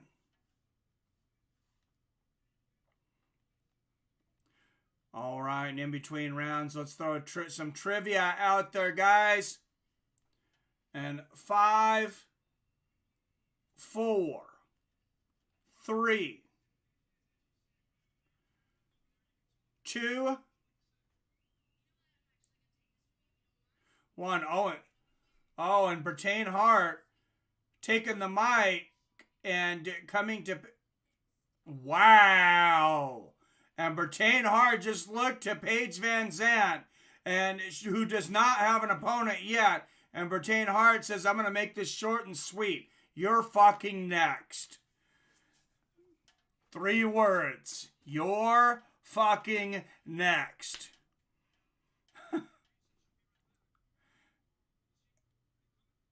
And Paige Van Zandt, I'm not sure where she's going. She might be coming into the ring here. And here's some drama. Paige Van Zandt making her way into the ring. And Paige Van Zandt said, I'd love to fight you.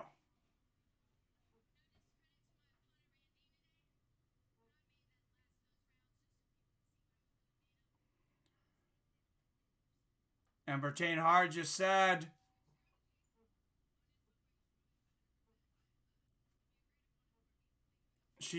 I only took this at 50% because I wanted to make this fight last. I don't know if I believe that, but you know, we will see. Britain Hart trying to play, and Paige Van Zandt trying to play matchmaker, trying to make David Feldman's job a little easier.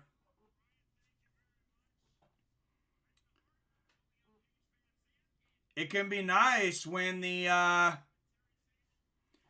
you know, when the fighters do the work for you. You know, Britain Hart, I think she's a little better talker than she is a fighter. Came into this fight 0-2. Now she's 1-2. That's likely. That is likely to be the fight, though, for Paige Van Zandt. I mean, they're not going to want to put her in there against... I don't think they're going to put her in there against somebody real tough, to be honest. And I mean, not that Britain Hart's not tough, but I don't think they're going to put her again there against the cream of the crop, the first fight. All right, let's have a trivia question.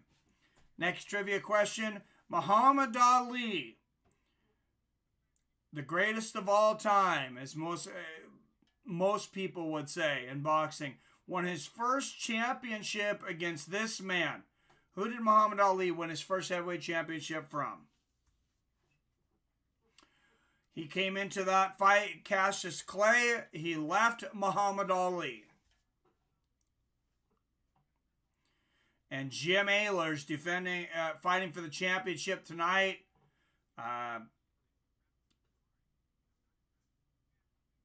They're interviewing him in between right now. These guys are warming up. Main event coming. All right, I'll throw it out there one more time, and then I'll let you know if nobody gets it. Muhammad Ali won his first heavyweight championship against this man, against this fighter. Who did Muhammad Ali win his first championship against? And nobody gets it. It was Sonny Liston. Sonny Liston, who died, by the way, under very mysterious circumstances. Always had ties to the mob, and you know, there's a lot of people think they had something to do with his death, and they didn't replay any highlights from Randy and Ekholm and Bret Hart. So, but there's plenty of knockouts and highlights over on the MMA with Friends Twitter. All right, next question. Sugar Shane Mosley lost his first ever fight to this man, who beat him again, by the way, 6 months later. Co-main event of the evening, and I not wait for this one. Jake Bostwick versus Tyler Vogel. These guys are huge dudes.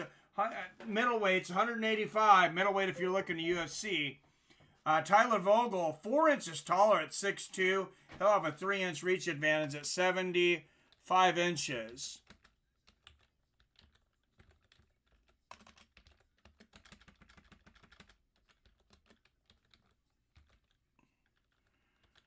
And, I mean, Jake Bostwick, this is not a bodybuilding contest, but if it was, Tyler Vogel would not have it. Jake Bostwick, I mean, he looks like he should be starring, you know, next to The Rock in some kind of action movie. Mayweather, Billy Hughes, it was Vernon Forrest. You are correct, Vernon Forrest. Tyler Vogel making his way to the ring right now.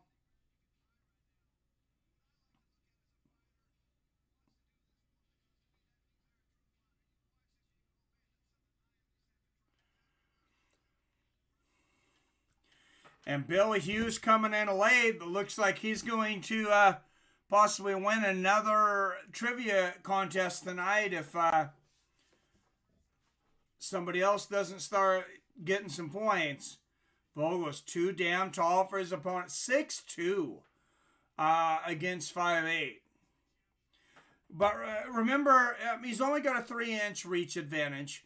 And this ring is so small, I'm not sure how big of a reach you really need, to be honest.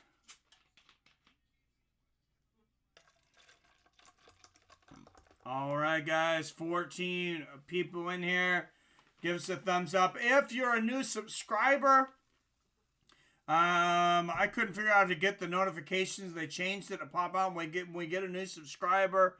But let us know so we can give you some love if you just described tonight. Jake Bostwick out of England making his way to the ring right now.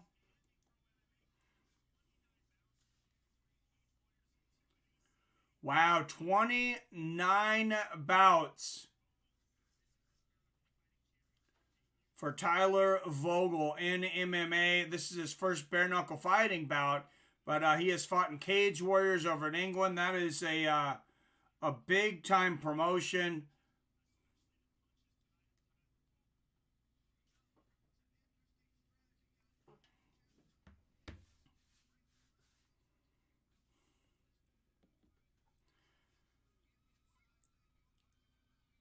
And Bostwick is in. Or excuse me, Vogel is in. Both these guys have so many damn tattoos. You can't tell who's coming into the ring by the tattoos for sure. It is the co-main of the evening.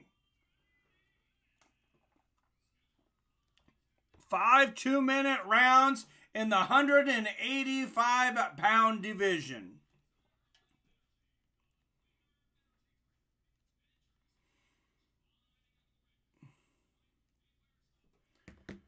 All right, guys, out of the red corner. Wow, there's a lot of tattoos, even all over the back of his head. 19 professional fights as an MMA fighter. He is Tyler the Truth Vogel, making his professional debut out of Fargo, North Dakota. And out of the blue corner, Coconut Creek out of the country of Florida, also making his pro debut. 26 professional fights as an MMA fighter, Jake Bostwick. And I gotta say, Jake Bostwick, I'm taking Jake Bostwick. He's got to be a big favorite coming into this one. I sub tonight. My friends don't really watch sports, so watch with people on YouTube. Well, thank you, Live and Let Learn. But a shout out to a new subscriber, Live and Let Learn. And co-main event of the evening. Here we go, guys. And Frank Mir jumping on the mic for this one. And here we go. Good jab to the body there from Bostwick to start this one. Bostwick in the gray shorts. Tyler Vogel in the red, white, and blue. Those are some sharp shorts for Vogel. Good jab to the body there from Bostwick. And Bostwick already got Vogel again. Oh, big right hand for Bostwick. I was just about to say he's got Vogel up against the ropes there. He barely missed that, though, actually. Left hook there from Bostwick, though. And Bostwick, hands straight down like an MMA fighter. Nice left hand there from Vogel. Vogel, hands up like a boxer. And now Bostwick's going to bring his hands up. Whoa, Bostwick swinging for the fences. Misses the right, but lands a left hook.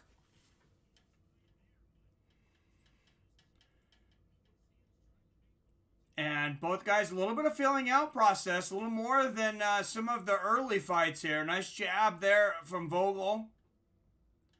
Another good jab there from Vogel. Bostwick looking to set up another one of those overhand rights. And there it is. Big right hand lands over the top for Bostwick.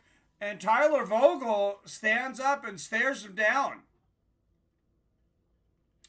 Good jab there for Bostwick. Oh, big right hand and a combination there from Tyler Vogel. Big right hand for Vogel, making this first round very hard to score.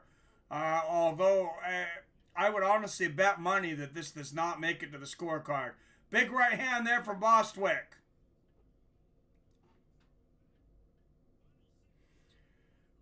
And that's going to be the first round.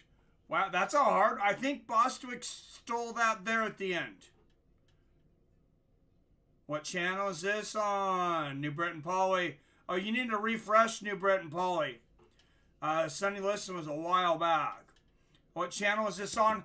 It's actually on Bkfc TV app. They have a monthly subscription now. It's $3.99 a month. And if you go over there and put my code in, you're going to get the first month free.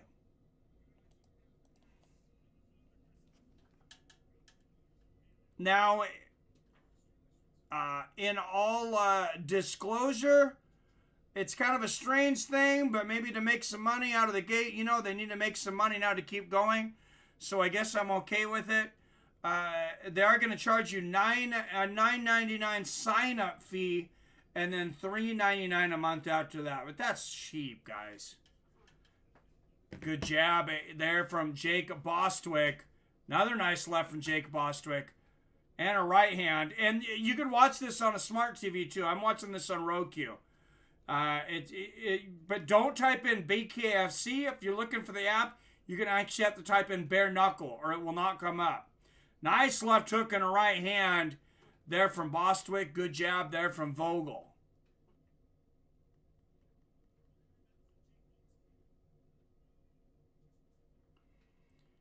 And I'll put the code in here.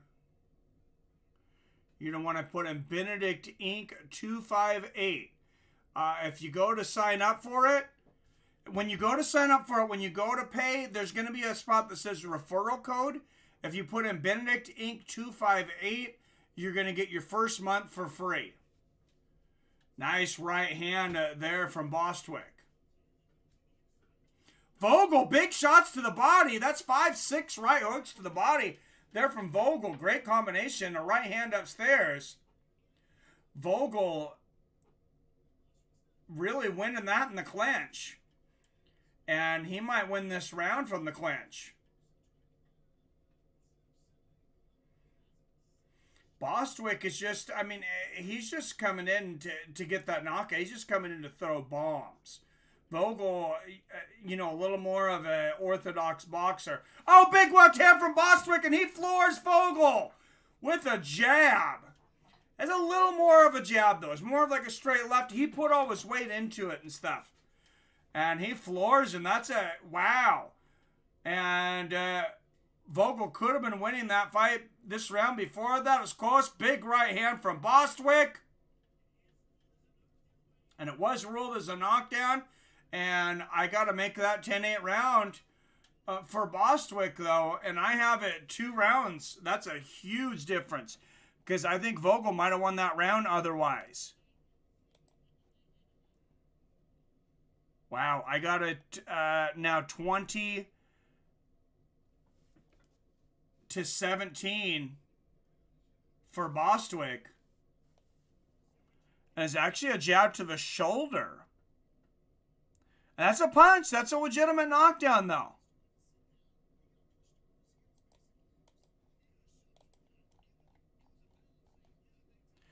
They're saying it's a balance thing, but I mean, that's still in boxing. This is not MMA. This is a different thing.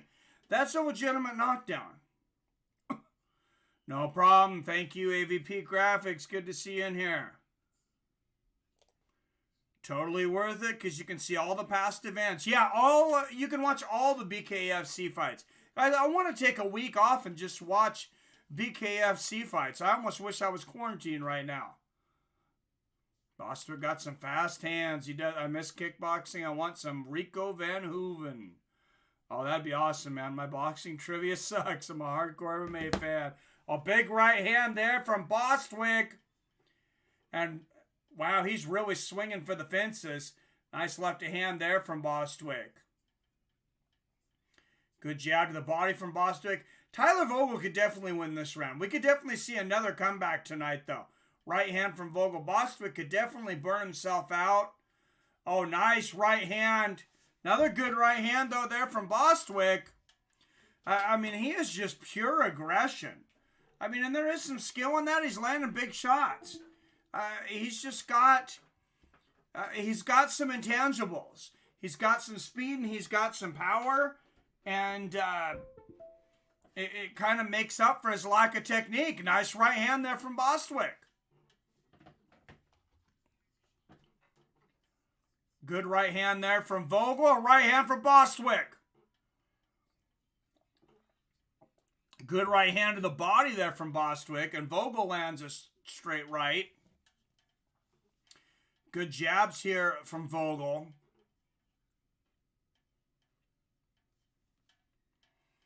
And not as much action in this round. This one's going to be a hard one to call. Nice right hand there for Vogel.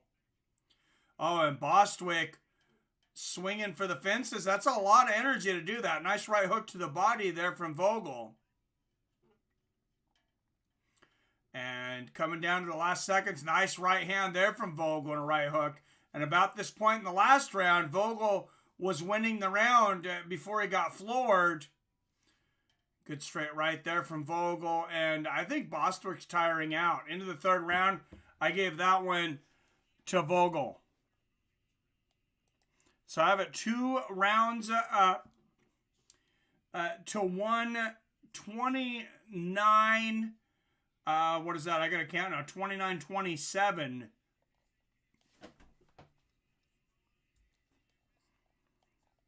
For Jake Bostwick.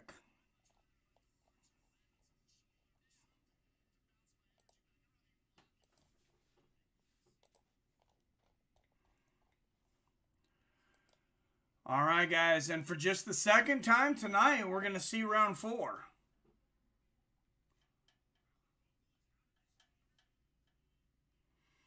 Bostwick doing well against a tough dude. Yep.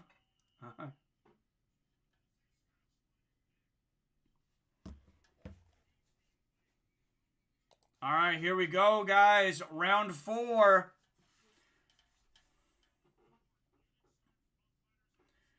Oh, nice right hand there from Vogel. 60% of the way through this fight. Good jab to the body there from Bostwick. Remember, main event up next. Luis Palomino and Jim Ehlers. That's a championship bout. Big right hand for Vogel. And Bostwick might be hurt. I'm not sure if he's more hurt or tired. Good job there from Bostwick. Bostwick's swinging wildly off balance. There's a jab from Bostwick. He's gassing out, though. I mean, there is no doubt. Nice right hand there from Vogel. Good jab there from Bostwick, but Vogel landed another good jab there. Good straight right there from Vogel. And already halfway through round 4. I mean, nobody's really been hurt in this fight. We had the one knockdown, but it was a shot to the shoulder. Just knocking Vogel off balance. Oh, big left hook from Bostwick. And now he's saying that's a slip. That might be a makeup call because if the ropes hold you up, that's a knockdown. That's a big left hook from Bostwick. So maybe a makeup call here. Left hook there from Bostwick again. But you got to kind of take that out of your mind when scoring the round. Nice left hook to the body there from Bostwick. In a round that Vogel was winning easily before that. Good jab there from Bostwick. I can't help but think, some judges might have been swayed by that, though. Nice right uppercut from Vogel, though. And I gave that round to Tyler Vogel. I got a 2 apiece.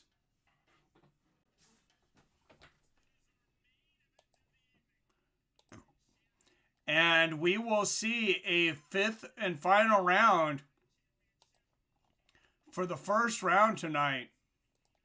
There's Luis Palomino warming up in the back. He'll be taking on champion Jim Ehlers, 4-0 in Bkfc with 3 knockouts.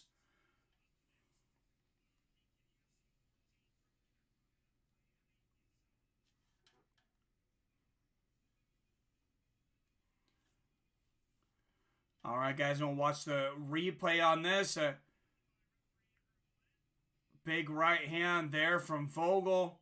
And let's watch the replay on the knockdown here. Oh, that's not what they're showing, though. They're showing the right hand from Vogel. Okay, all right. 20 people watching. Make sure if you haven't hit the thumbs up, hit that thumbs up if you like what we do here. If you'd like to join one of, I think, the best MMA communities on YouTube, make sure and subscribe. And don't forget to ring that bell so you're notified whenever I drop a new video or go live, like tomorrow, for Rafael Dos Anjos versus Paul Felder and Terrence Crawford, the best pound-for-pound fighter in the world. Nice straight right there for Vogel.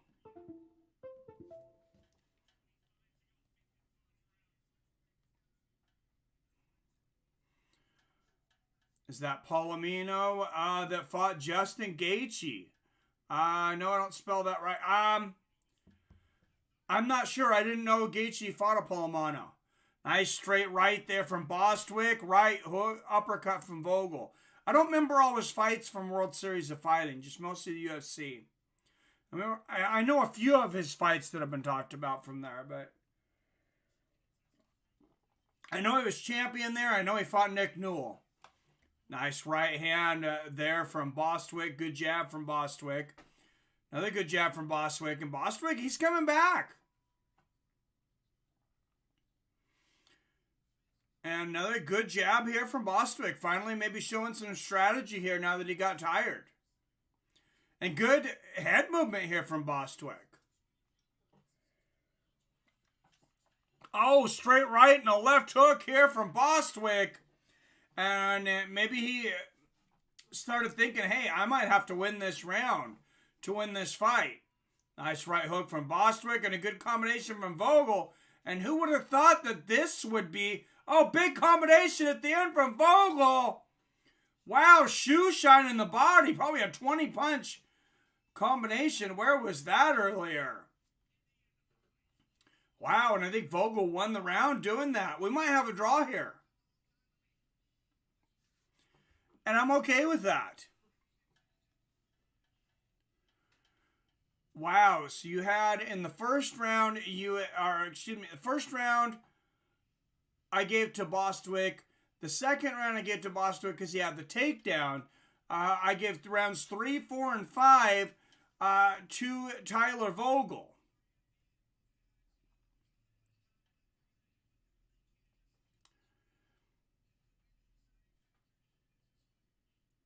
So I'm going to say, what is that, 47-47, I believe. I got it a draw.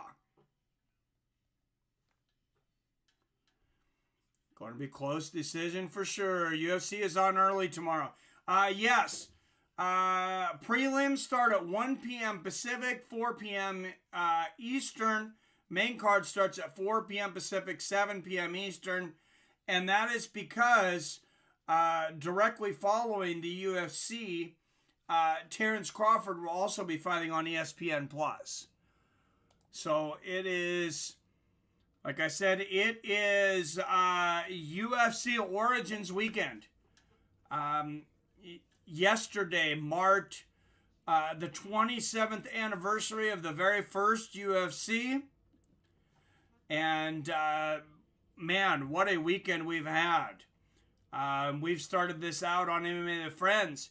We had boxing early in the week. On Wednesday, Dana White Contender Series on Tuesday. We had boxing on Wednesday. We had Bellator on Thursday. Now we got bare knuckle. Tomorrow we got UFC and boxing. Should be a tie. They battled twice. I just checked and it was Luis Palomino, FYI. Thank you, AV Graphics and Wrap. I did not realize. Crawford is fighting on big ESPN, not ESPN+. Starts at 7 p.m. Pacific. Thank you, Billy.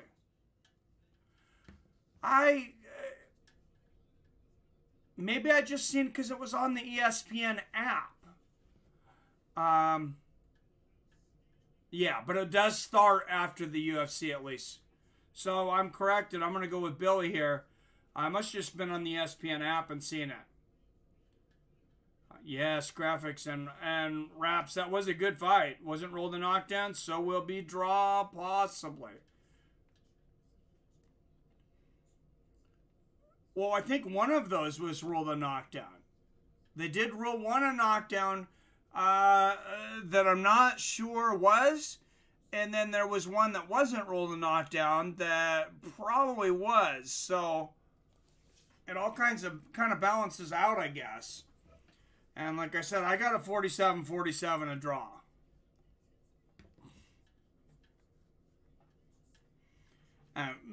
Frank Mir here with Chris Lytle. Frank Mir really looks like he is enjoying himself. And I don't know if you were in earlier, Billy, or if you've seen or anybody else. Frank Mir said he will be fighting in Bare Knuckle FC. And he hopes to get in here within the next couple months. That is a big, big dude to be hitting people without gloves on.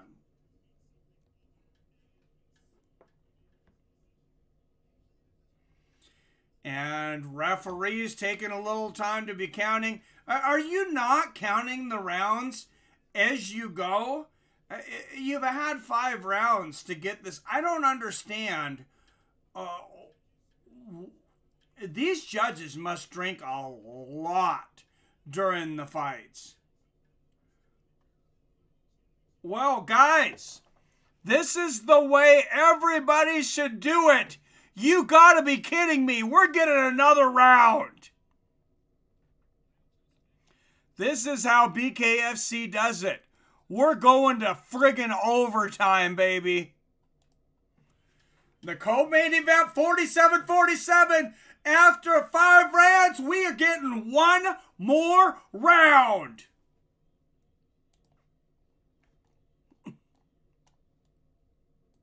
What a fan-friendly thing to do. And this is the first time in Bkfc history.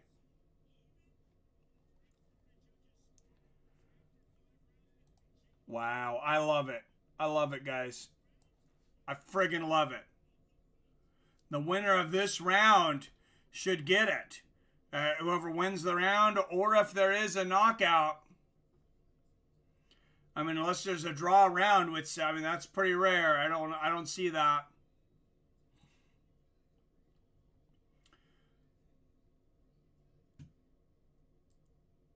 All right, guys. I don't know why they're taking a few seconds to start this. They said they need a judge over here.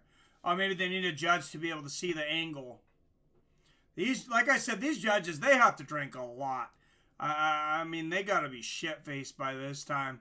And maybe they forgot to count. Maybe since there hadn't been a fight that had went to decision tonight, they're like, oh, these guys actually made the distance. They're like, oh, shit, just have them fight another round. All right, and here we go, guys. Overtime. Good jab there from Tyler Vogel, and a jab from Bostwick. Left hand from Jake Bostwick. Wow, and you know, when you think that your night is over, your work is over for the night, and then you got to flip that switch back. Not everybody can flip that switch back. Nice right hand to the body there from Vogel. A good left from Bostwick. Neither guy really seemed upset about having to come out for a last round. Good jab there from Vogel. And Bostwick still swinging for the fences. Oh, lands a nice shot there. Good jab for Vogel. Bostwick's got a really bad cut open lip there. Good jab there from Bostwick. Oh, nice right hand there for Bostwick. And good head movement for Bostwick. And we'll see if Vogel throws one of those shoe shines that might have been what sent us to overtime. Nice right hand to the body there for Bostwick and right hook upstairs. Vogel landed like a 20-punch combination at the end of the last fight. And here he goes, left hooks to the body. And I have a feeling Vogel is going to try to do that again. Nice 1-2 for Vogel. And Bostwick moving forward. He's really tired. Oh, nice counter left there from Bostwick. And we got a close round. Left hook there from Bostwick. Oh, big right and a left there for Bostwick. And guys, I don't know. I don't know who won that fight. I never do this. I don't know if I've ever been to... I've said things were draws. I don't really like to call draw rounds. Wynn and Barnett did get canceled, Billy. And earlier tonight, like I said, quickest fight in bare knuckle FC history. Wow. 2 or 3 seconds, I believe, officially. All right, we had the shortest fight and now the longest fight. Anybody that's watching have an opinion on who they think won? I can't give that round to either guy. I never call a draw round. That's a draw round to me. This fight's still a draw. I can't take this fight away from either of these guys.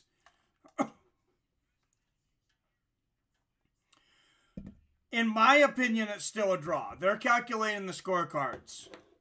And I don't like draws. And I don't remember the last time I called a draw round. But I just really, I can't pick a winner.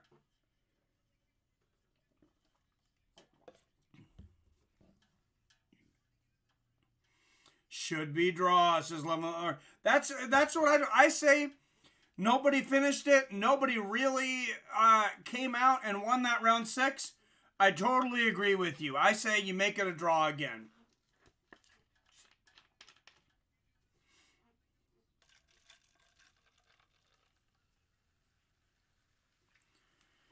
All right, guys. And still tabulating the scorecards. Like I said, main event coming up next. Luis Palomino versus Ehlers.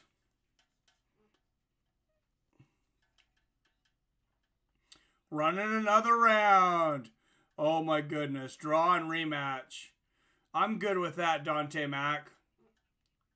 Oh, they said there will be no double overtime. They said it'll either be they'll either have a victor or it'll be a draw, but they will not have another round. So that's good to know. That's fine. I'm ready to get to this main card. What's up, King James? Who's we? Man, and these Florida judges. Are they all from Florida? Oh my God. These guys' career is in the hand of these 3 Florida judges, and they're still counting. I mean, you got to judge one round. I don't.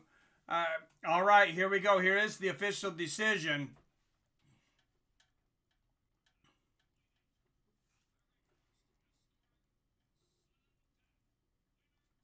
All right, sudden death decision. And there is a winner. James Bostwick. So they're going to give this one to Brutal James Bostwick. I think you can make a good argument for Tyler Vogel as well.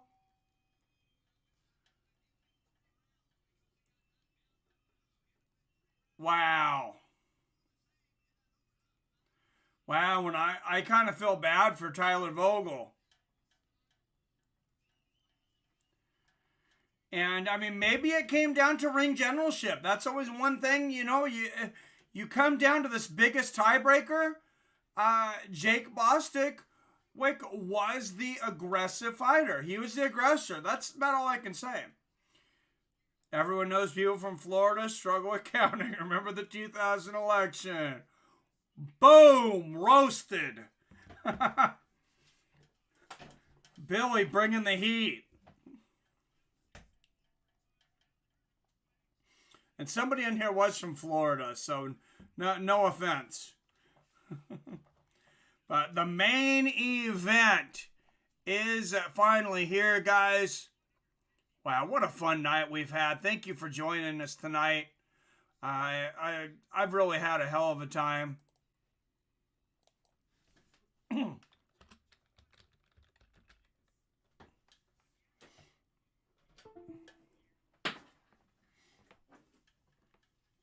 And there is Luis Palomino.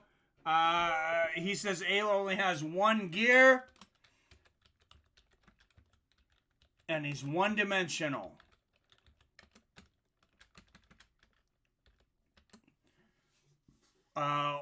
We'll see if he's correct. Hey, Mike, who you picking in the last fight? I'm picking Luis Palomino. It could certainly go either way. Jim Ehlers, man, I mean, he might have the right style for this, though. It's tough. But like I said, you got to put a gun in my... I think Palomino takes the belt tonight. I'm glad the smaller dude won, but he should cut some weight. Yep, I like Palomino too, says Dante Mack. Like I said, I'm definitely not counting Jim Ehlers out, though. All right, ladies and gentlemen, it is the main event of the evening. Sponsored you by the premium members of MMA with Friends, Greg Brimstone, Milton Nelson, PBR Street Gang. If you want to support this channel for as little as $5 a month and get exclusive perks, hit the join button to join as a premium member of the channel. Thank you as well for all the super chats tonight. Greatly appreciated. $25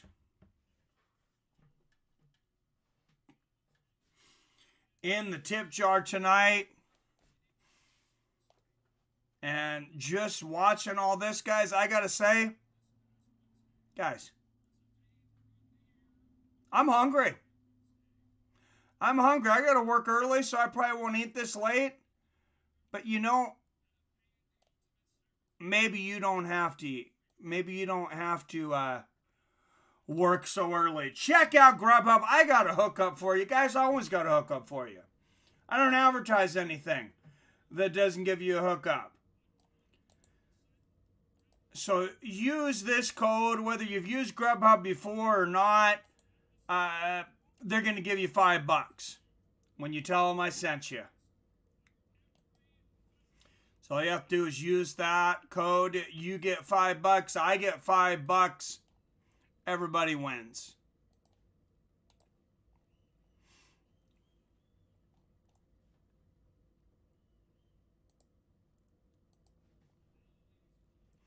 This stream also brought to you by DAZN.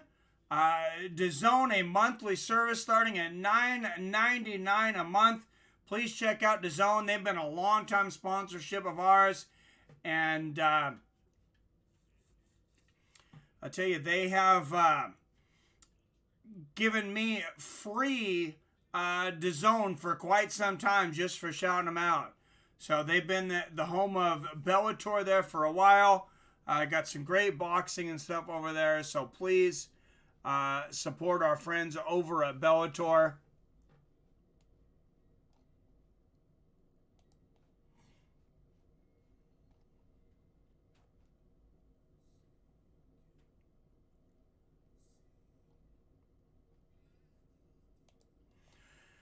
And guys, one of the biggest sponsors we've had, then maybe the longest running promotion I think we have right now, is from Robinhood. Guys, you guys like free money? You like free stuff? Robinhood's going to give you a free stock. What do you have to do for it, Mike? Zero. Zilch.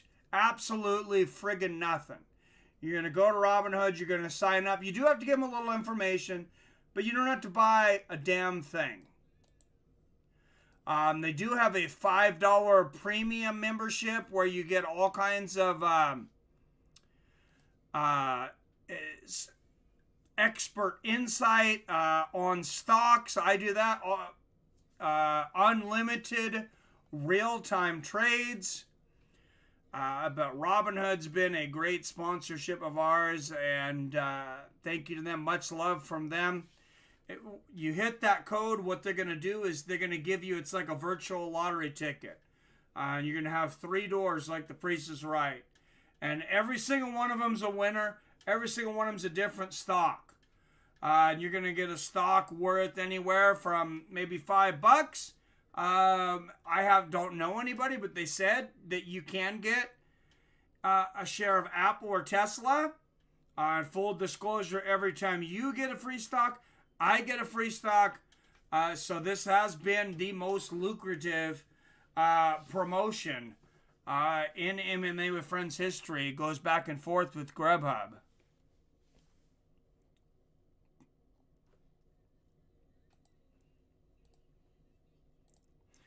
So thank you guys very much for that. Thank you for everybody for joining the stream tonight.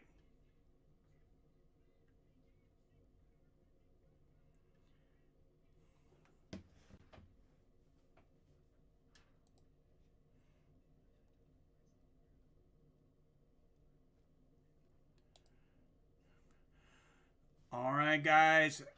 Don't go anywhere. Main event is here. UFC preview show on ESPN2 right now. Well, they should wait.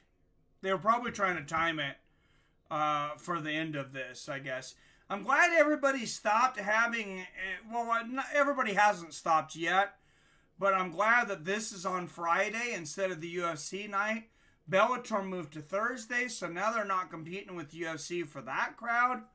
That's incredible. I greatly appreciate that. And even boxing, the Terrence Crawford fight, since they're both on ESPN, they're not competing with each other. They're waiting for the UFC to be over and then having the boxing match. So... And I'm good with Terrence Crawford being on ESPN tomorrow, Billy, because that gets, unfortunately, it means that not as many people maybe get to see it, because a lot of people have ESPN Plus for $5 a month. But I think it'll get more viewers, because there's not going to be as many people watching it. All right, main event is finally here, guys. Luis Palomino challenging the champion, Jim Ehlers.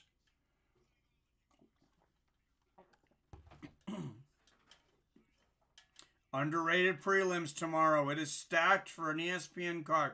There is some good fights that jump out at me, Billy.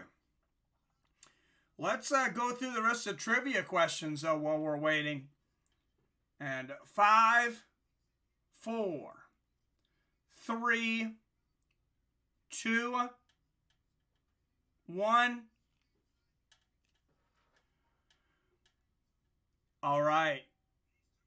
He was the first fighter to defeat Oscar De La Hoya as a professional. Who was the first fighter to defeat Oscar De La Hoya as a professional? And I believe it was a split majority decision. I think one judge had it a draw and the other 2 had it for this gentleman.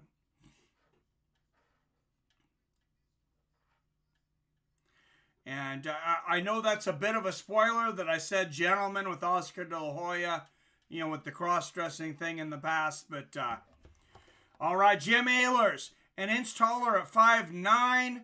Palomino, a pound heavier at 154. Ehlers, 3-inch reach advantage at 72 inches. All right, guys. First fighter to defeat Oscar De La Hoya was Felix Trinidad. Nobody gets that one. All right, real quick. Marco Antonio Barrera fought an intense trilogy with this fellow Mexican fighter. Who did Marco? Nope, not Mosley. And here he comes. Jim Ehlers literally dressed like a demon. He had a demon mask on earlier. And sprinting to the ring is Jim Ehlers. Maybe he should save some of that energy for the fight.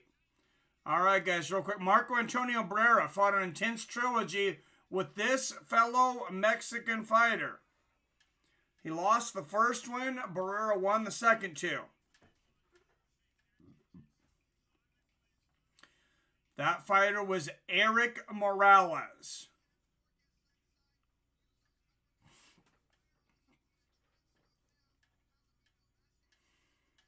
And Justin Ehlers making his way through the ropes right now. I like these ropes. Much better. They're much more secure than most boxing ropes. I think boxing's finally starting to change that a little bit. But you should never have fighters falling through ropes. There's no excuse for that in my mind. Oh, Billy Hughes, Morales, yep, great walkout song. Oh, I seen you. I think you need to refresh, Billy. You're quite a ways behind, I think. All right, and here he comes down, Luis Palomino with a demon costume and a gi with a sword. That I have never seen. Huh. Well, maybe it's my screen then, because your chat, Morales came in about, I don't know, 15, 20 seconds after I said it. So, I'm guessing that's what it is. I believe you. Palomino got a mask too. Yup. But I gave it to you, Billy. You're already winning. See, that's just how competitive Billy is. He doesn't have to just beat you. He has to embarrass you. Make sure you don't have a delay on. I don't think I've ever had a delay on unless they automatically change something. All right, guys. Everybody watching.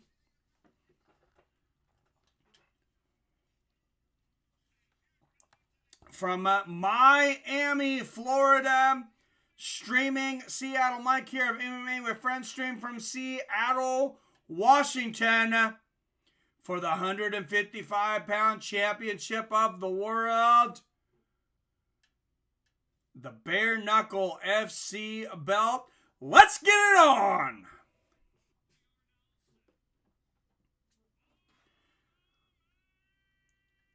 The champ is here! The champ is here! The champ is here! 5 2-minute rounds for the undisputed Bkfc 155-pound strap. Dan Mergliata will be the referee for this one. And Arcade Chaos just in time for the main event. Long time subscriber, Arcade Chaos. Thank you. Oh, Billy says Ehlers will keep the belt. You want to bet, Billy? I'm going to say Luis Palomino. I'm going to say that Luis Palomino takes the belt from him. What do you want to bet? Although Billy already owes me a song. All right, guys.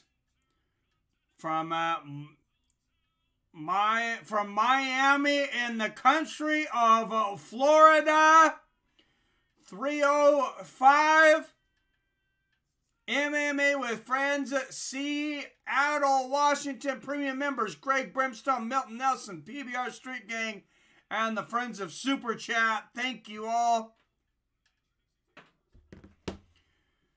Out of the red corner, 153 pounds. Undefeated as a bare knuckle fighter out of Davie, Florida. He is 4-0 as a bare knuckle fighter. The #1 challenger, Jim Ehlers. Is this a vacant belt? I thought Ehlers already was the champion. Hope there's a double KO. Nice. Is Palomino the champion? I thought Ehlers was. Okay. All right. 2-0 is a bare knuckle fighter out of Dade, Colorado, Florida. The reigning, defending bare knuckle FC 155-pound champion, Luis Palomino.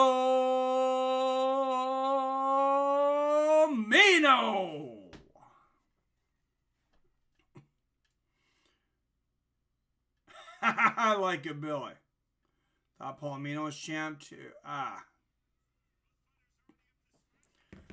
All right, guys. Whoa, and they are already in each other's face. Margliotta's like, man, we gotta. Oh, it's a double title fight.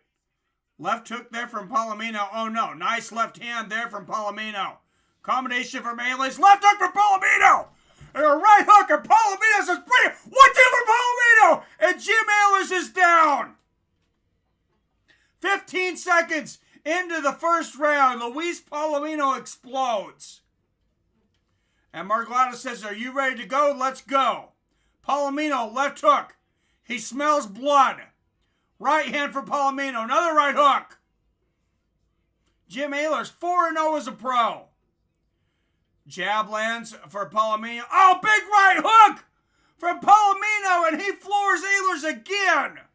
2 knockdowns in the first minute, and it's all over. Luis Palomino defends his 155-pound strap here at Bkfc. Darn Ehlers, get up. I told Ehlers not to smoke that joint before the fight. Ha! Wow. And if you weren't able to watch, guys, I'll be doing some recording here of some highlights and posting them on Twitter. There's the right hand, the knockdown there from Luis Palomino. That's the first knockdown. Oh, big overhand right. Beautiful shot. And there's a different angle. The jab right on the chin. There's the right over the top, flush on the cheek.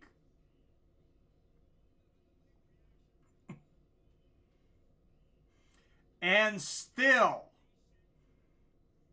Luis Palomino.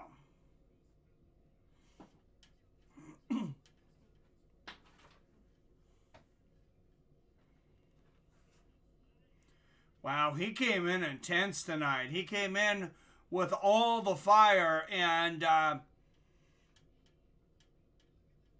he burned Ehlers with it for sure.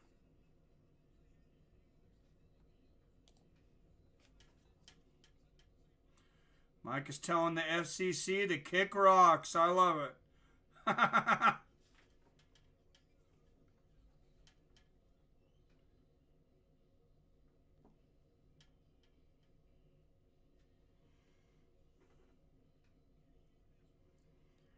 All right, guys, here's another replay here. Big right hand there from Palomino. That's the finish. Dan Margliotta calls it off. There's another angle. Wow. Oh, and he put him out right on the post. I didn't know he was out. Wow. What a shot.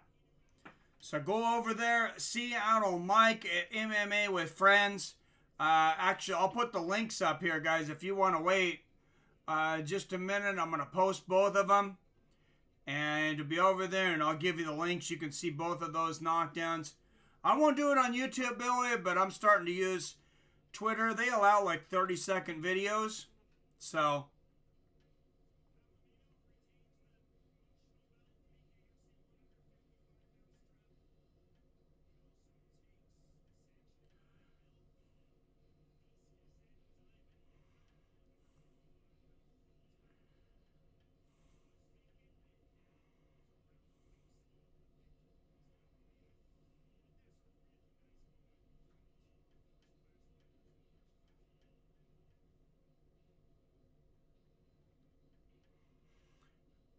All right, guys. Hashtag BKFC14.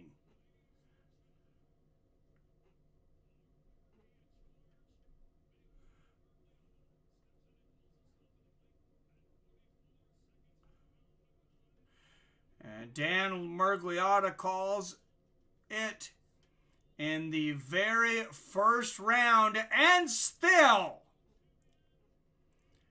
155-pound champion Luis Palomino, 44 seconds of the first round.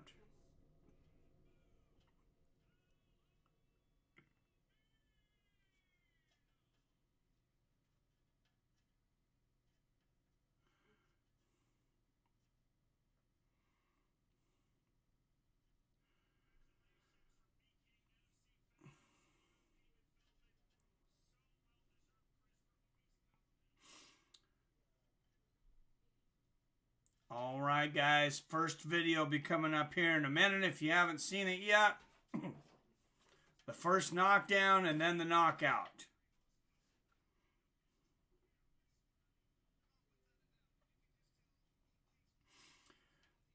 And while we're waiting on that, guys, big UFC card tomorrow.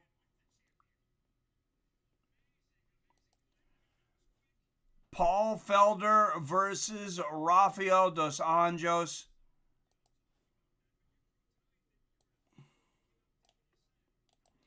Prelims start at 1 p.m., 4 p.m. For the main card.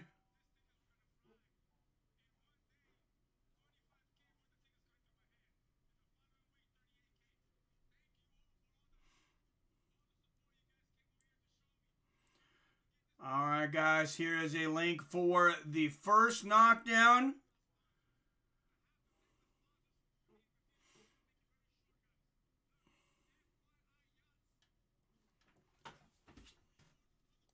And like I said, Felder versus Dos Anjos tomorrow.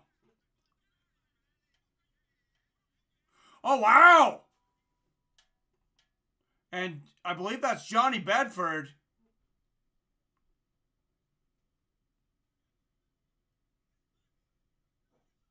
Almost another fight here in the cage. And Luis Spo says, "This is my moment." He said, "Get that out of here."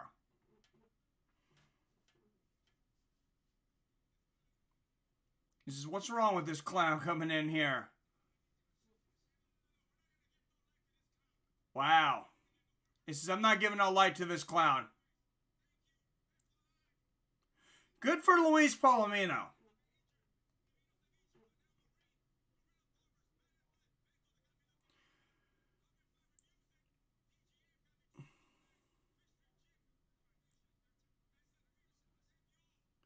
I got Luis Palomino knocks Jim Ehlers out. 44 seconds.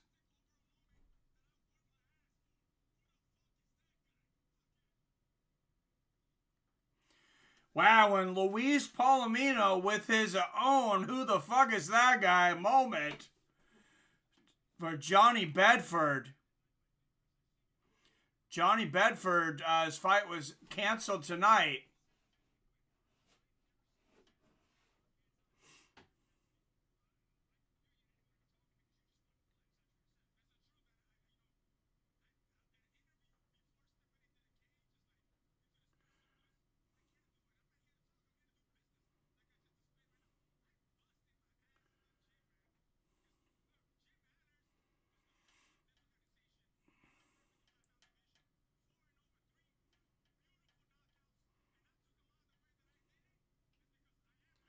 All right, guys, and Luis Palomino, he says Jim Ehlers was the face of the 155-pound division.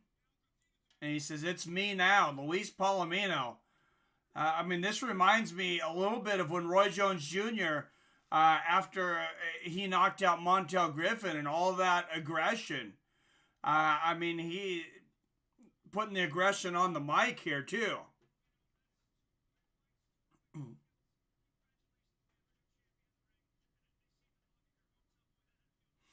Wow.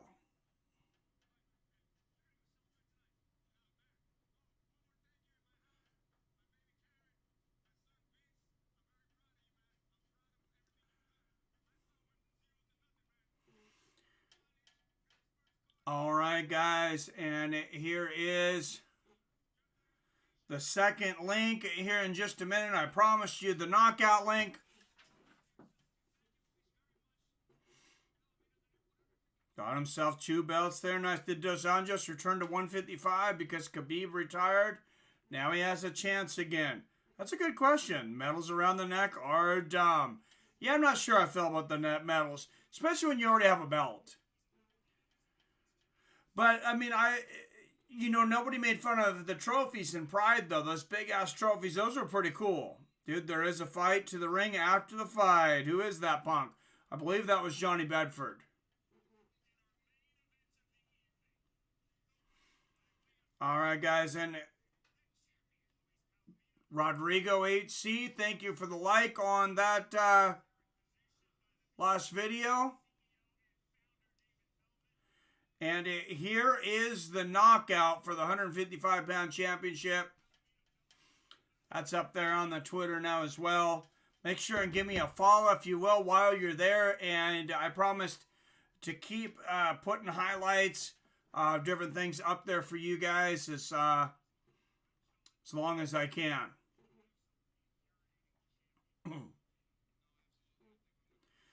So, guys, I said thank you for joining us on a big night. I did not expect this to be this awesome. I almost didn't stream Bkfc because it's such a busy week between my my actual job and then all the fights going on this week. I've been streaming Tuesday, Wednesday, Thursday, now Friday, and a double tomorrow. And working 7 days a week, but I'm glad that I did this. It was a lot of fun. Thank you to all the new subscribers, or from all the new subscribers. Thank you for all the donations tonight. Thank you, Dante Mack. I appreciate you being here. I appreciate you all. I hope to see you guys tomorrow for UFC and for the best pound-for-pound fighter on the planet, Terrence Crawford.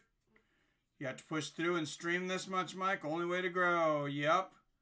I agree, Billy. All right, guys. As always, I love you. I respect you. And I'll see your fine asses later.